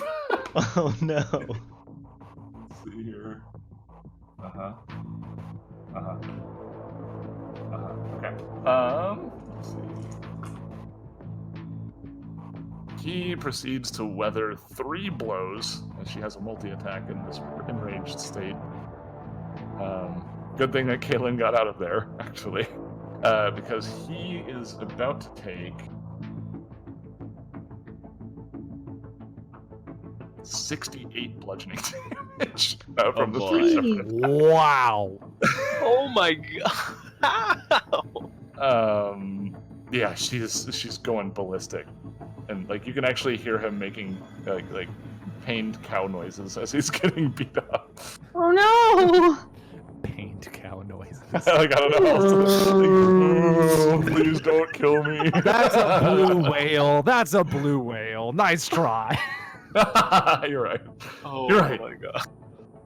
And he hops out in anger, and he responds in kind, slashing back at her with his sword. Angry moo noises. Yeah, and then he makes angry moos now. Yeah. This is angry moo time. If you can be racist to fictional racist, then wait, yes. Yeah, that's how you do it. Yep. Good job, guys. Let's see here. Nope, don't encourage this. It's going to be 14 slashing and then 17 slashing to her. Let's see. She actually is not looking very good right now. Do not lethal, please, everyone. Please. This is the Protector with the capital P. Harald, it's your turn. Harald will put a comforting hand on Grunt's shoulder and say, "Alright, Grumph, we've got you. Don't worry about this." And this inspires Grunt. Okay. How many hit points again? 24? 24 stamina points. I guess I don't know if he has stamina points, so he just gets points. You return he gets points back. Nice. And then I'll say, "Get her, but non-lethally." Get her gently. I think that's a Jack Black song. Sometimes you don't have to hit her hard. You don't have to get her hard. Sometimes that's not right. Stop. To do. Linden, it's your turn. Control your character. And yourself. No. Ninden's going to move in. And he will follow the directions of his captain. We're going to shield bash non-lethally because I think that is in flavor. Yeah, I agree. We're just going to uppercut with the shield. Add a +2 to this, so I rolled an 8. 23? What is your AC? -4. Mine is trying to be non-lethal, so effectively 19. She is nude technically, but that does not make it that she is easy to hit necessarily, unfortunately. That is going to be a miss. Dang Her it. berserking, flipping out self is a little too squirrely for you to land that hit in a non-lethal fashion. Okay. Mouse. All right, Mouse is gonna lock on. Okay, Serendipity. We're gonna look for non-vital. And I understand that might be a little bit difficult, but don't worry, Mousculini. I'll rewrite the protocol for you. And locking. Target designated. Can you do non-lethal shooting? Yeah. Okay. Yes, next question. It's just at the penalty. Right. And Gillette Ice Carbine. Yeah. That's a 28 to hit. Absolutely. -4, because 24 is no, it's non-lethal. Okay. 19. Yes. She's looking The only wobbly. amount of damage I can roll, apparently. Yeah, you've been getting that pretty consistently. She's looking real wobbly. Kaylin.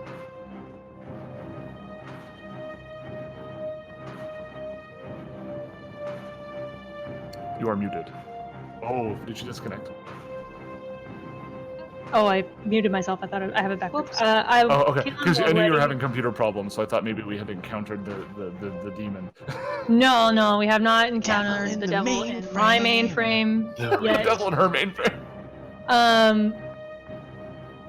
So what Kaylin will do is she will ready an action to stabilize, and y'all hit him with all you got. All right. Gur. Has been looking through his spells over and over to find something that could possibly help with this, but has not found anything. Okay. Yeah, remember, you're so very light soldier. A very light boop on the head. So you move through a threatened square. Wait, she did an attack of opportunity. Yeah, she's already done that with. No, Kaylin. she had another turn since then. No, yeah, she had a turn since Kaylin moved that one time. She'll try to hit. Let me see. 25, not lethal. Oh, nice. Let me see. Yeah, that's really good. But let me figure out if she hit you first. 27 KAC. That'll miss, especially with my mobility. There you go. Nice. Ha ha ha. So yeah, she lashes out at Gur as he kind of ducks her blow. His body somehow enables him to outmaneuver the strike, and then he just kind of brings the hammer around and boops her, maybe with like the hilt of the hammer instead of the actual hammer itself. Pommel strike. And there's just a quiet moment. Like you get her right above the third eye, and her body stiffens, and she just kind of falls over. Kaylin stabilized. Indeed. Okay, now how we get an hour? I think Ninden puts her over his shoulder, and we book it like heck. Welcome to the Resistance, Grumph. Oh, the sniper. Yeah, he looks around. Grumph, do you think you could order the sniper to come downstairs? Okay, guys, but hold on. I'm not going to say that this is a great idea, but we do have multiple null space chambers, which each have enough air for 10 minutes for one medium creature. This is true. I think we have too many creatures to fit in the bags. We don't need to fit. We only need to fit one in the bag. But what about everybody else? Well, we got in this way. We got in just fine. We just leave the same way. Yeah. Well, yeah, no, but literally we have 15 other prisoners in tow. Yeah. Oh, I forgot about them. Yes. Good call, everyone. Oh. Yeah. Let's just. I mean, literally, we can just go up the tower, beat the snot out of that person. Yeah. No. And Gur prepares himself for more bunking. Yeah. Did Grumph say whether he could call the sniper down? Oh, he He goes, I could maybe call them down, but if I tell them to leave the station, it's gonna get really suspicious. No, we'll bonk them. We'll bonk them good. Yeah. Just want to get them Call off them down of to the main chamber where there's some space, and we'll ambush them there. Sure. Perfect. Okay, so he uses his key to. He says, "I assume we're freeing the prisoners then." Yep. Okay. He'll go ahead and do that. I'll just delete Marin from the map. We'll just assume that Ninden's carrying her. So he'll open up the doors. I'll get her key card if it's better than my current one. I think she has the same level key card if I'm right, if I'm remembering right.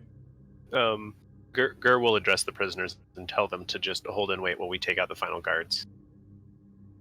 Yeah, I mean, a lot of them are very suspicious, and like as you approach the door, some of them like ball up their fists, like they're getting ready to fight, because they think that some torture is awaiting them.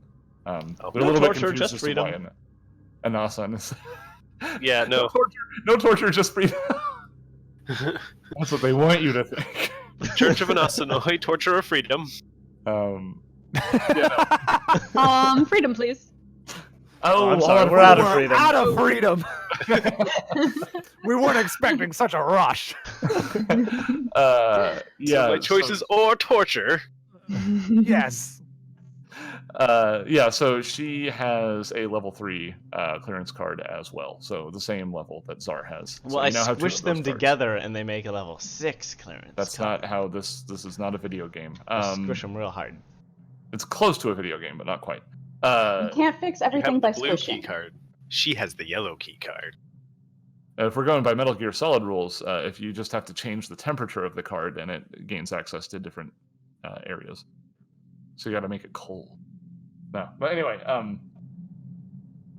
so eventually, through the ability that they have to sense people's intentions and your ability to project them, Gur, on top of the fact that you're just kind of a naturally pretty diplomatic party, you're able to convince the prisoners that you are actually there to help them, and that you can take them to the resistance as long as they're able to wait for you to remove the final guard that will prohibit that from happening. Turns out they're an incredibly bloodthirsty race, and they're like, no, we want to kill them now. All the Anassanoi are vampires. Oh, that'd be so cool. I don't think that's what she meant by bloodthirsty. Oh boy. Anyway, so you can gather in the southern room, and Grunf will call the sniper down. Where's the door? Is this the door right here that they're gonna come through? Yeah. Yeah, the office door.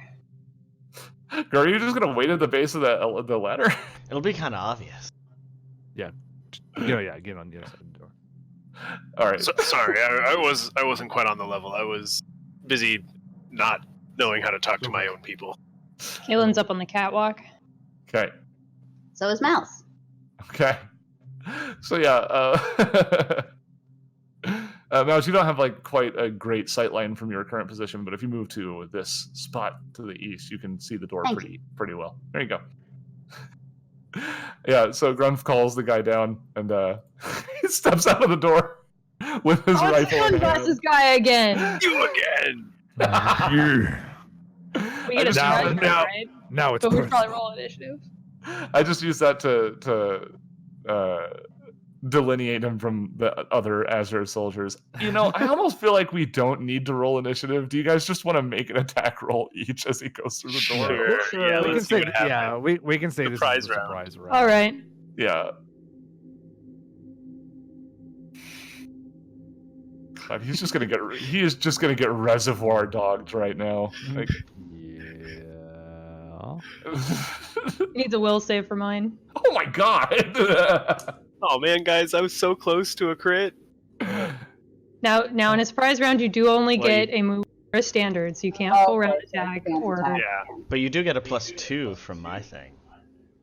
Yeah. Cool. So that's a 29 for 24 damage. God. So he steps to the door, and there's like a moment where he's just like, wait, and then everyone lights him up. He gets a mind thrust. He gets shot by the ice carbine. He gets stabbed. He gets hit by the hammer. He just crumples. He is so dead. Yeah. Like he doesn't have a chance. Now let's get the prunk out of here. All right. Yeah. We gather up the prisoners and we escape. Okay. Using your maps that were provided and speaking to the technicians back at the data center, they're able to create adequate masking reports and such to make it so you can sneak through the city and get back to Resistance headquarters. I assume that's where you're heading? Yep. Okay. Mm-hmm. So, yes, move to the definitely. Colonel map here. Okie dokie. So you return to the base and they welcome you back. Z4 is there and he's almost on the other side of the door when it opens. He's impatient as all get out, and you can sense that he and the waiting medics are just distraught at the sight of Marin in her current state. But they take her off of your hands, Ninden, and load her onto a stretcher so they can take her to their medical bay. Gotcha. Have you run into a symbiote like this before? Do you know how to extract it? Well, first he thanks you very much for not only saving her but also his people, and he looks at her as she's being wheeled off and he goes, "Symbiont? I don't know what that is." Well, Bad news. Gur goes ahead and uses Mind Link to give him the bulk of the information really quickly because he knows that this needs to be taken care of as fast as possible. Sure. You might have had to knock her out a couple times, like on the trip. Like she starts waking up, somebody just like reaches up and smacks her on the head. Ninden's carrying her, and she's like, oh, and just like punch. She's the second time she's like, I'm feeling better. No, you're not. You'll be dead any minute. This is the Monty Python episode of Danza. Yeah, this is the most Monty Python references we've ever done, like ever, maybe of all time, especially for one episode, though. Anyway, he indicates that he's never seen the use of this thing before. But then he gets mind linked with Gur. Gur conveys a large amount of information. I'm assuming about how the operation went, both at the data center and at the detention center. Well, I try to convey more importantly, what's happened to this person, but also the success of the operation. Yes. Right. Kind of as an afterthought. He goes, "Well, I'm sure the medical staff will know what to do. I don't know what this is. It's not really my forte." And he looks over at Grunf a little suspiciously. Ah, yes. Grunf is a recent convert to our cause. He might have information about the Malika Group's operations in the city. Grunf, now that he can literally feel eyes on him, we're speaking about the Anassanoi here, he kind of bows his head a little sheepishly and reaches down and takes out all of his weapons and places them on the floor, and he takes a knee and says, "I'm sorry for what I've done. I didn't know. I didn't fully understand. And anything I can do to help, I will do my best." Z4 will quietly approach, and he looks at him for a good half a minute, it feels like, where he's just staring at this Ifrit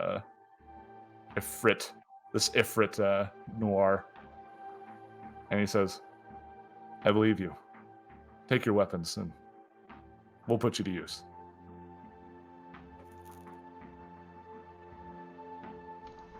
Thank you, Captain. I don't think you'll regret it. He gives you a nod. He trusts you. So You believe, because anybody who's medically inclined, you believe that if you wanted to assist with the process of helping remove the symbiont, you could probably speed up the process if you assist with Oh, heck yeah. Mouse is all about showing off how smart she is. If we have time. But I believe there were other operations that were important to the plan that that your medics can't do without our help. Z4 thinks about it and he says, right now, we've taken care of most of the priorities. We've disrupted communications, we've reestablished our own, we've rescued Marin, which is the highest priority mission that we had. We will need her chariot, but with the enemy forces no doubt in some sort of disarray, I think that we probably have some time. How long do you think it would take? Medicine check to figure out how long it might take. 24. Mouse gets 30. 30. Mouse, you think it would probably take roughly 6 hours to fully complete the surgery to remove the symbiont. Do you tell us well, that? I don't think there's any question. Shall we all prepare to help? Mouse is already heading for the scrub room. Herald has already turned into wearing scrubs and gloves. Kaylin, hearing that it's going to take 6 hours, goes to take a nap and get her spells back. Yeah, I was gonna say, hearing that this is gonna happen, is anyone else gonna what do the non-medically inclined folk want to do with their time? Yeah, I think Ninden will want to rest up as well. Okay. Ninden and Kaylin are introduced to the crew bunks. They don't really have personal bedrooms, unfortunately. You're gonna have to share it with other Anassans, which is gonna be interesting because I don't know about you guys, but when I try to lay down and take a nap, my own thoughts usually keep me awake for a little bit. Now you got all these other like ancillary thoughts just kind of drifting around, just because you can kind of feel how the people around you are feeling. Fortunately, with the recovery of Marin and with these successful operations, it seems like the regular troops are around you in these bunks. Things are turning more positive. Things are not as hopeless as they felt when you first arrived. That's good. Hopefully, lots of them in here are sleepy. I'm thinking sleepy thoughts. But Kaylin's pretty well trained. She, conks right out. Yep. Okay, so for those that are going to try to help with the surgery, let me get some medicine checks, please.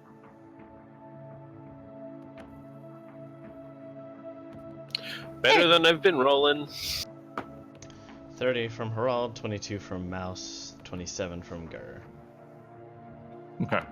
Can I use my once per day reroll on a knowledge-based skill check?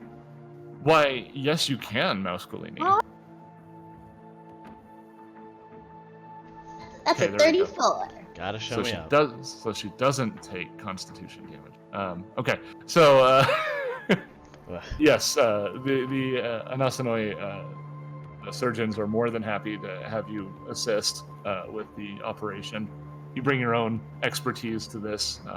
They've never known symbionts because this is, obviously they've been on an isolated city ship that has had no contact with external races for the most part for more than 300 years at least.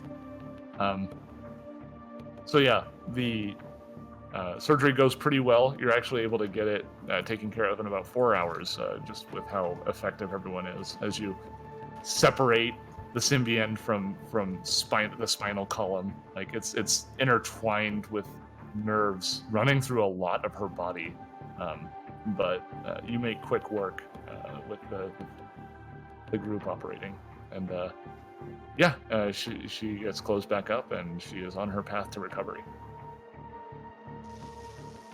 Hooray! Yeah, you did it. Totally worth not getting to sleep. Yeah, so speaking of, Kaylin and Ninden are able to finish off their nap. The surgery is successful, and Z4 asks the group when they think they're going to be ready to move out again. You can tell he was willing to help Marin get better, but he still wants to kind of put a rush on getting the rest of the operations completed. Roughly at what point might we start taking Sleepy Boy penalties? Okay, so let's try to put this on a timetable. You arrived, and upon crash landing, you had combat.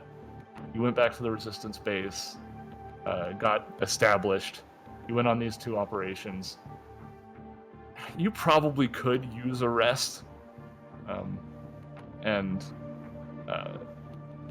despite initial disappointment from Z4, he then you feel that he's disappointed at the idea that people would need to sleep, but then you also get the sense from him that he understands that he's the one who overworks himself and that he can't expect everyone to do that.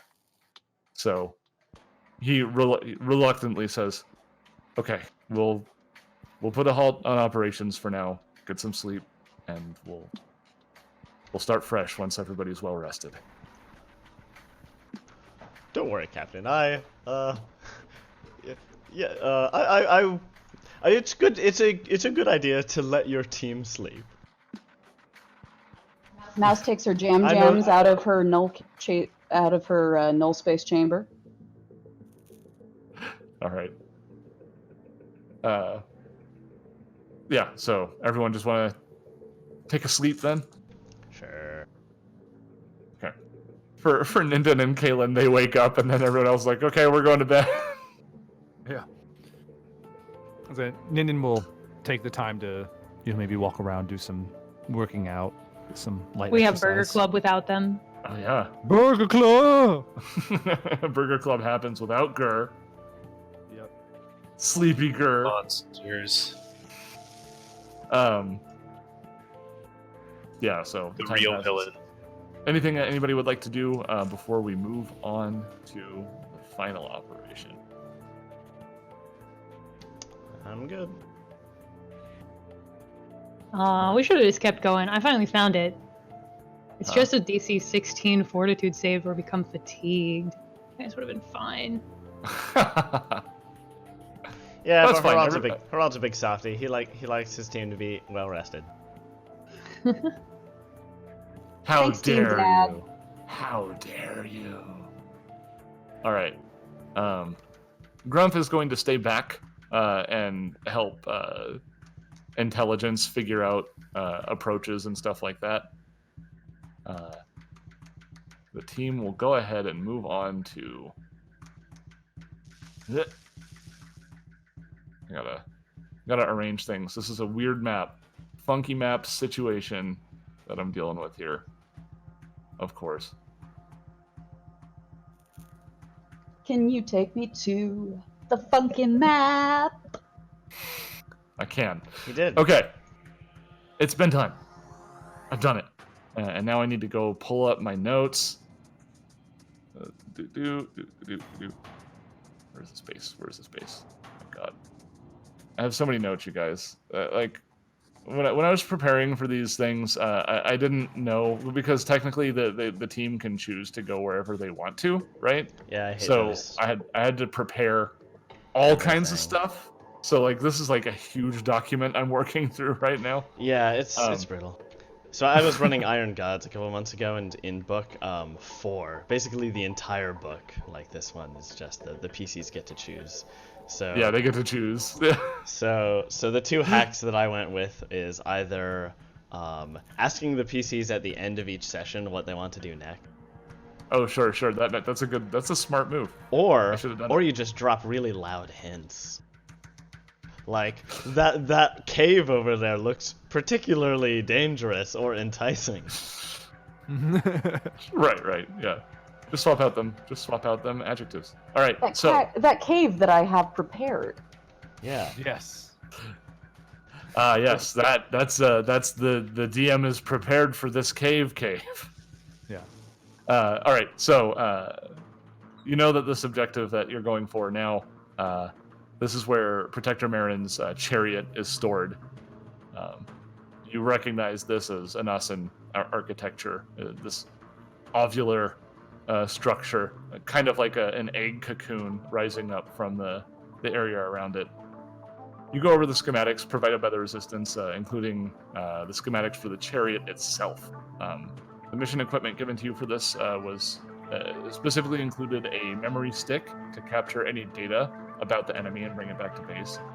The other is a transponder, which Niralayan, the other protector that is not currently recovering from intense surgery, can communicate with remotely, allowing her to guide the chariot back to Resistance headquarters. You look up from the provided datapad and take in the sight of the smooth-sided exterior of this building. Made of silver material, it gleams iridescently in the sunlight. The door on the northern side is a silver panel, and there's next to it, very easy for Gur and Mouse to tell, is a new addition, a black and brass keypad to the side of it, which you know was not previously part of this facility. And if you didn't have a key card, do you think it might stop you from getting in? Herald stretches his arms upwards, and a glowing keycard flies up from his inventory into the sky. And the door springs open. That's how it works, right? Yeah, and it goes.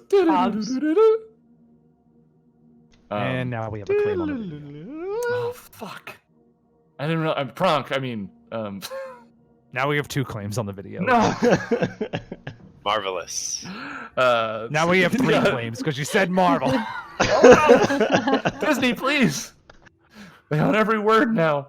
Oh man, I just they will. No politics on Nansa. I terrified myself. Just that I gave myself chills. All right. So yeah, the door opens. Up front. When we tell spooky stories on Halloween, that's the story we'll tell. And on I'll how give Disney's gonna own everything. Yeah. And I'll give Gur one of the 2 level 3 key cards we have. Okay. So what's the strategy as you enter this space?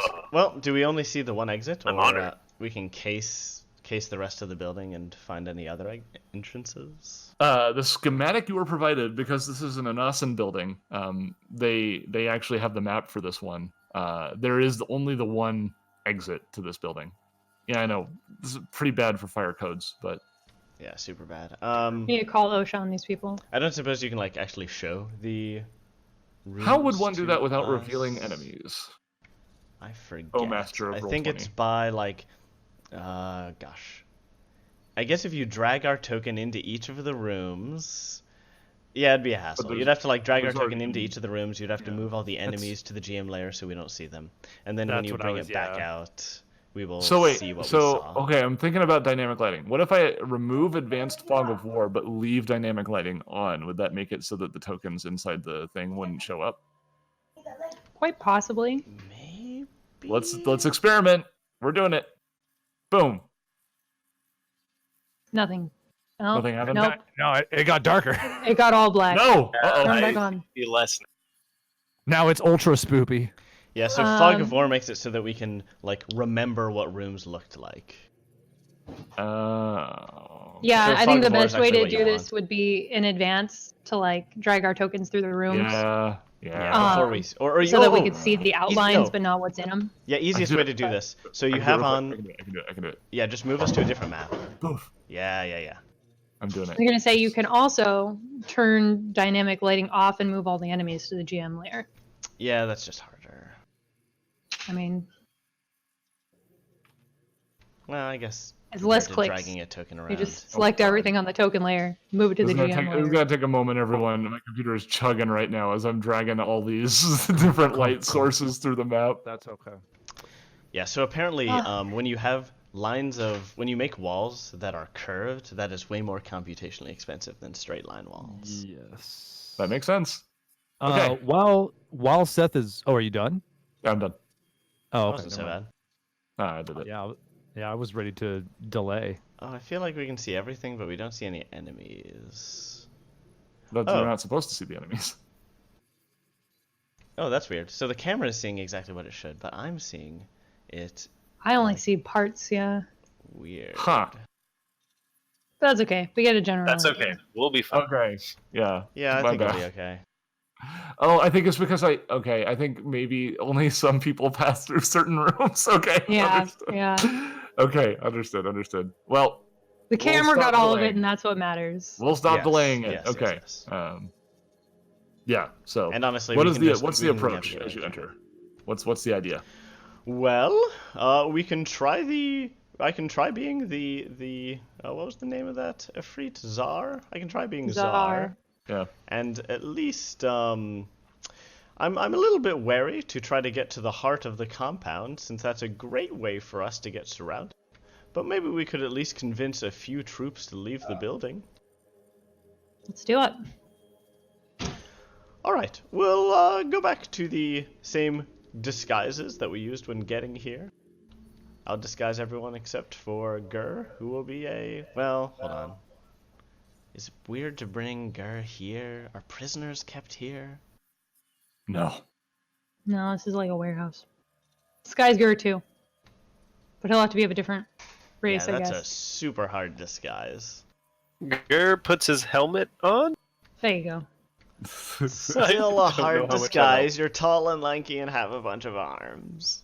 Well, no, He's just got We two have arms. 2 arms. He's only Yeah, got two he's only got 2 arms. arms. He's not a freaking Trox. Yeah, he's not a gross, awful Trox that sucks a lot. Sorry, I got Trox on the brain. Wow. Tell us how you someone- really feel. Yeah, someone hates Trox. No, I'm just joking. They just have too many arms, okay? They do have a lot of arms. Too many. Yeah, Yeah, I don't know what to do with Gur. Here, why don't I just go in alone and try to get reinforcements to go out, and then Gur can stay outside, and you can all stay outside, and I'll just risk my own body. Which is what I like anyways. I don't know. That feels kind of maybe too risky. Yeah, I don't think this is a good idea. I think we just need to attack. Also, it's been 8 hours, and all those guards from the prison have probably returned to the prison to find everything messed up, and they might have put together some things since then. Oh yeah, they probably know that Zaz. Okay, yeah, maybe we should just go in guns blazing. Okay, guns blazing. Cool. Let's do Guns this. blazing. That's a valid strat. Okay. So as you enter, you don't necessarily see any guards or anything. It doesn't look like the place is on alert necessarily. Maybe they don't expect people to come here. Well, do we have any suspicions as to where the chariot is? It's going to be in the southernmost room, of course. Well, team, do Let's you head think to the it's worth? southernmost room. Do you Let's do think it. it's worth Hold clearing on. out the other rooms first, so we don't get Yeah, surrounded? absolutely. All right. Here's what I think we should do. Gur and Ninden should go open these doors, and then we can all we can drag them all into the middle and fight them there. Good call. Let's do that. Well, if we drag them into the middle, they can run away and alert more easily. Each of these rooms only has one door, so if we can trap them in there, they can't really get reinforcements or escape. That is also a really good idea. You know that from the schematics that these 4 rooms that you're standing closest to here are all cryostasis chambers. It's like a cryostasis, but it's cryostasis. Got it. Future site. So it's like sleepy beds. I see. Well, let's poke in and see if there's anybody in there. All right. Yes, please. We poke into the northwest room. Well, if they're fire-based, then they probably don't want to be cryostasis. Yeah, you don't want cryostasis if you're fire. Well, also this is like Anassanoi, like they. Oh, right. Yeah. This ain't no Ifriti base. Okay. Boom. as you open the door, you see a couple of Azur's soldiers, like partially unarmored, just kind of talking to each other casually, and they both look at the door and see Gur standing there. There's a moment. Gur shoots them. Yeah, a surprise round even? Perhaps? Yeah, absolutely. So. Ah, damn. Should have waited. Kaylin will use her surprise round to move. Oh, do we have the mind link with me and Ninden? Yeah, I would have re-upped it before we came in here. I'm just going to assume that keeps happening. Let's see here. What do I got? Sorry. I have to keep navigating between all these different things on 2 different computers. Ooh. So, Gur lets out a shot, and it goes just wide, and both of the soldiers start scrambling for their equipment. Ninden's initiative should go up to 20.1. 24, you say? 20.1. Got it. Let's see. All right. Gur and I remember to use our surprise round, but the rest of you should too. Folks, I think we're going to end this episode mid-combat. Oh, What? man. No! I We got this. We can take down these 2. Yeah, Yeah, these 2. Alright, we'll do it fast. Yeah, no one else is gonna hear this. We're gonna fire too fast. Yeah, too fast. Let's see here. So, oop, and then oop.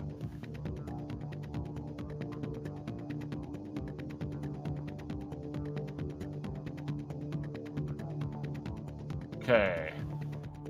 Descending. All right, Ninden has 20.1, right? Yep.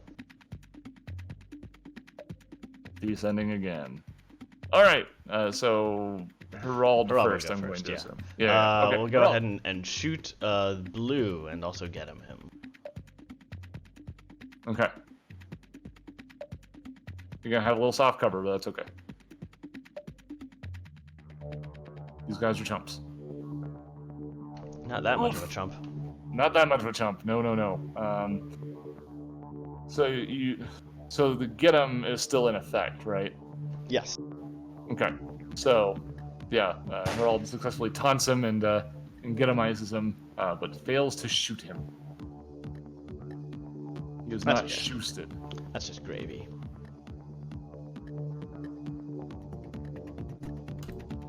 Ninden. All right, Ninden. Hello? Are you muted, Tyler? Tyler, you're muted. Talking to us. How dare I mute myself to present things. Ninden's gonna move into the room and see the evildoer that his captain has pointed out.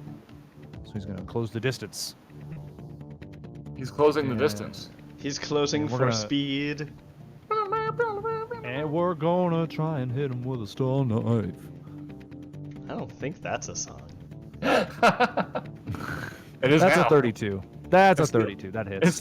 It's the only song that matters to this Azure soldier as Ninja just runs in and shanks him with a knife. Yeah. Goodness. 25 points of piercing damage. That is. What have you got there, Ninden? It's a knife! No! Well, it'll never get old for me. That is just such a perfect clip. I feel like whenever we post an episode, we should in the notes include a reference to like the 100 memes we reference. Maybe. Just start keeping a list. 2 Monty Python videos. Yeah. Have like we'll have a timestamp for every meme we do. And have also provide a link to where it comes from. I think that's what the listeners want. Good luck, editor. Yeah, that's right. Gur. No. It's my Gurn. He's gonna go ahead and just full attack with the coil. Oh no, I said full attack. I said full attack. So take 4 off. Actually, You don't I'll have take to take 2 off. Yeah, take 2 off. Take 2 off. So that second Yeah. one doesn't hit, but that first one probably does since he's naked. Well, let me see here. So effectively, you're getting a +4 from the to get them in the flat-footed. Okay, yeah, but didn't you say they had their armor off and stuff? Well, right. So that's what I'm saying. Is like those are both hits actually. Oh, got it. Nice. So, yeah, the first shot that missed got them in like panic, get our equipment mode, but then you proceed to actually shoot them twice, dealing a not an insubstantial amount of damage to him. Good stuff. Yeah. Actually, hold on. Oh yeah, no, he dead. Oh, okay. Oh boy. I did the numbers and I was like, wait, he dead. Never mind. All right, Mouse, it's your turn. All right, Mouse is gonna step here, I guess. No, she's just gonna enter the room. Okay. And shoot this guy.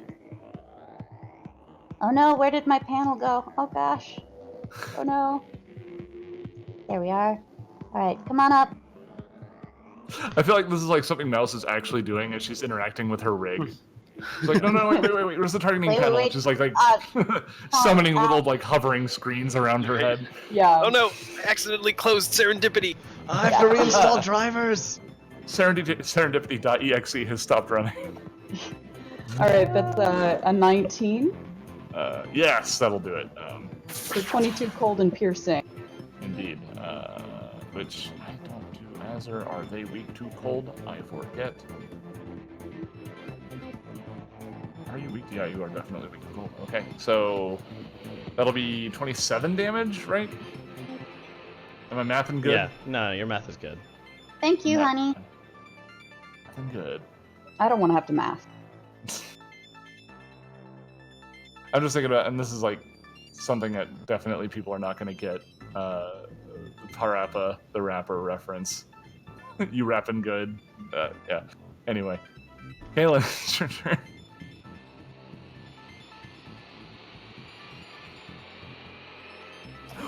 Kaylin, are you muted? Was I backwards again? About myself. Yeah, I feel better now. This is what I get for not having Discord in the front. So I'll move up next to Ninden and take a couple of shots. Step in between a couple Or- cryostasis pods. A shot. I'll move. 19 to hit. That is EAC. a hit. 14 sonic damage. Indeed. Yeah. It's gonna do it. You don't even need Herald's help. You can hit him on your own. Woo! Let's Well, see. not always. That's, I rolled an 11 this time. You rolled higher than a 10, so you get to hit. All right, I'll bring it to this guy's turn.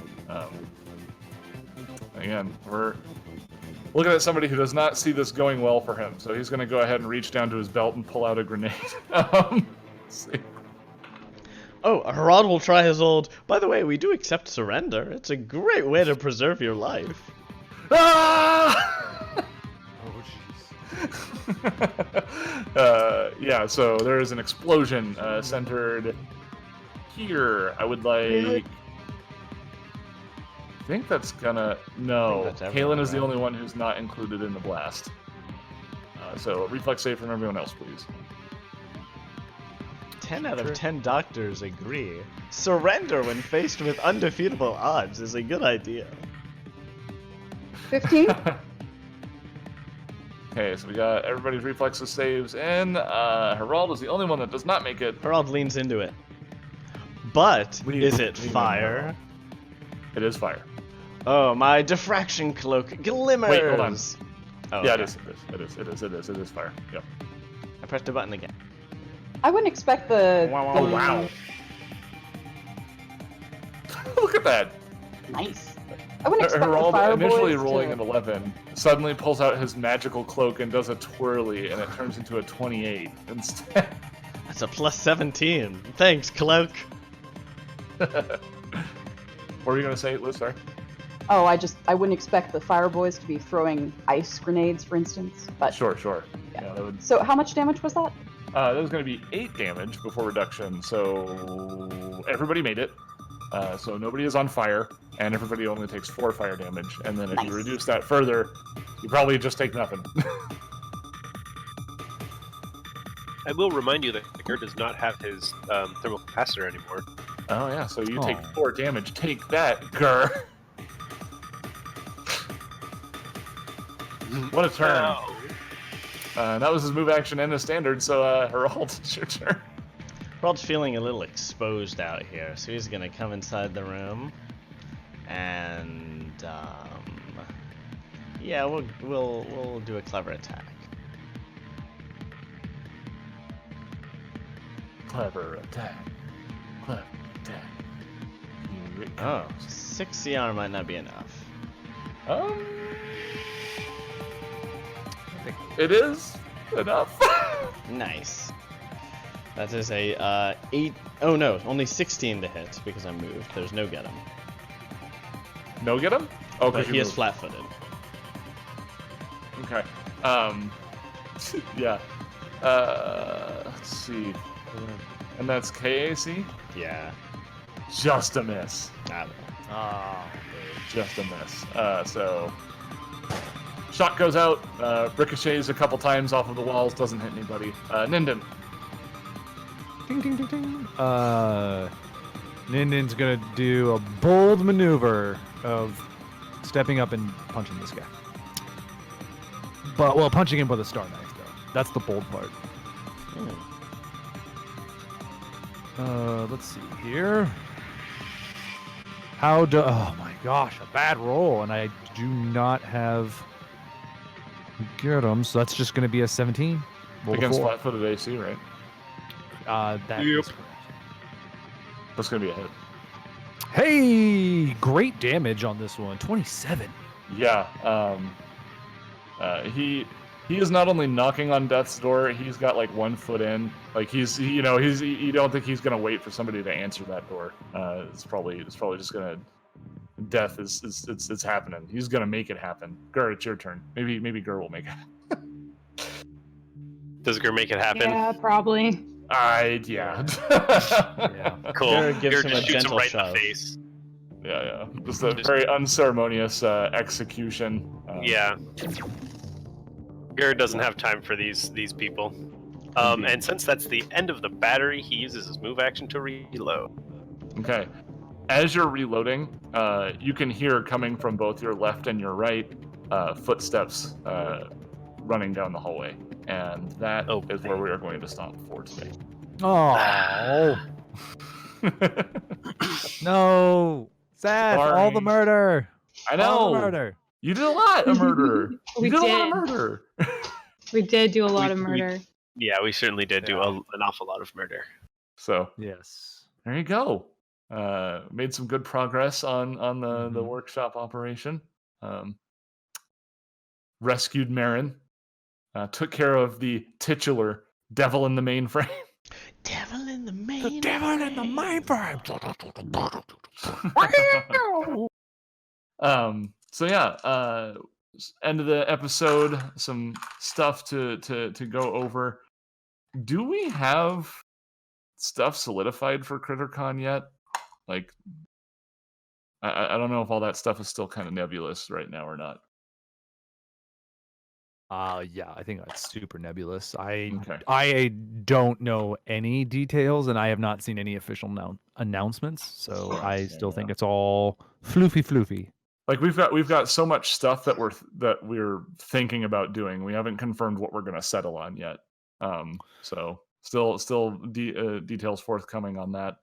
Yep, stuff will be done though. In the NSA realm, no episode next week because we're going to have some people doing celebratory stuff that will leave them in a state that they will not be able to play Starfinder in. Next episode of Non-Standard Action is going to be on November 3rd. Mark your calendars. It's going to be a neat one, I think. I think it's going to be a pretty special episode. So I hope to see everybody there. Let's see. Can't think of anything else. Anyone? Thanks for subbing, Tyler. Yeah. Yeah, absolutely. Yeah, any time. I'm always happy to participate in any capacity because it's a fun show and you're fun people. Oh, you're fun people. Yeah, we're pretty cool. No, I'm an alcoholic, Nick. Remember? Well, I never got a chance to put it in, but I was gonna say, you are in the Pacific Northwest and it's beer, so it doesn't really count. It's true. It's sure. No, yeah. Well, beer just doesn't count. It's beer. They drink that stuff like water up there. It's true. That's true. We actually we drained the Willamette and just refilled it with IPA. So IPAs. Now that is a headline I would probably have to Google to confirm, but I would certainly believe. Yeah. Thank you guys. This was very, very fun. Oh yeah, we always love having you here. Of course, you're always welcome back. If you just want to be on an episode, I'll figure something out. I'll give you a character to play. Yeah. Let me play the book 6 villain, the bad guy from book 6. Oh, sure. Yeah. Why not Bull Guy? Yeah. We've got a noir friend. Yeah, it's true. Maybe I can be Grump from now on. Yeah, just hey guys. I'm a Sundiver now. Yeah. Is Grump a stand-in for Eeyore? Hey guys, I did all those patrols, but I'd really like to contribute in a more meaningful way. Do you think that the Eeyore would become a mercenary? I think he would. Killing is the only thing one that of makes him... Killing is the only thing that makes him feel something. Ones. Oh god. Yeah. Yeah, exactly. Yeah.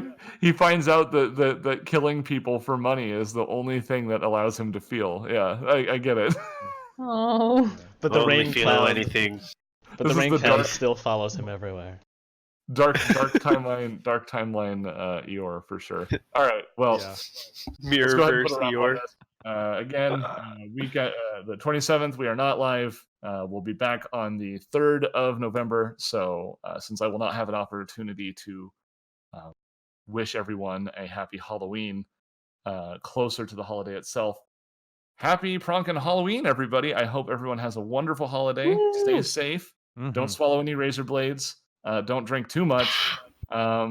Just enough. We will only drink just enough. Yeah. Look out for those crazy people who are putting all their pot in their candy. There you go. Which is something that's totally something that somebody's going to do with their marijuana. Guys, come on now. That's a great use of your marijuana. Giving it to kids.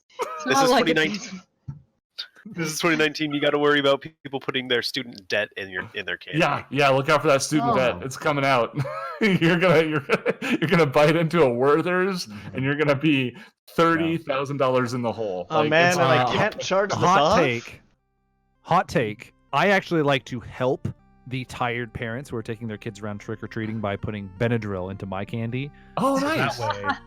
That way, like, the parents are like, "Oh my gosh, our kid is so tired. We got to go home early. This is awesome. It's because you went to my house and I drugged your kid with Benadryl." So it's okay. And I poisoned your children. NSA also stands for. Anyways.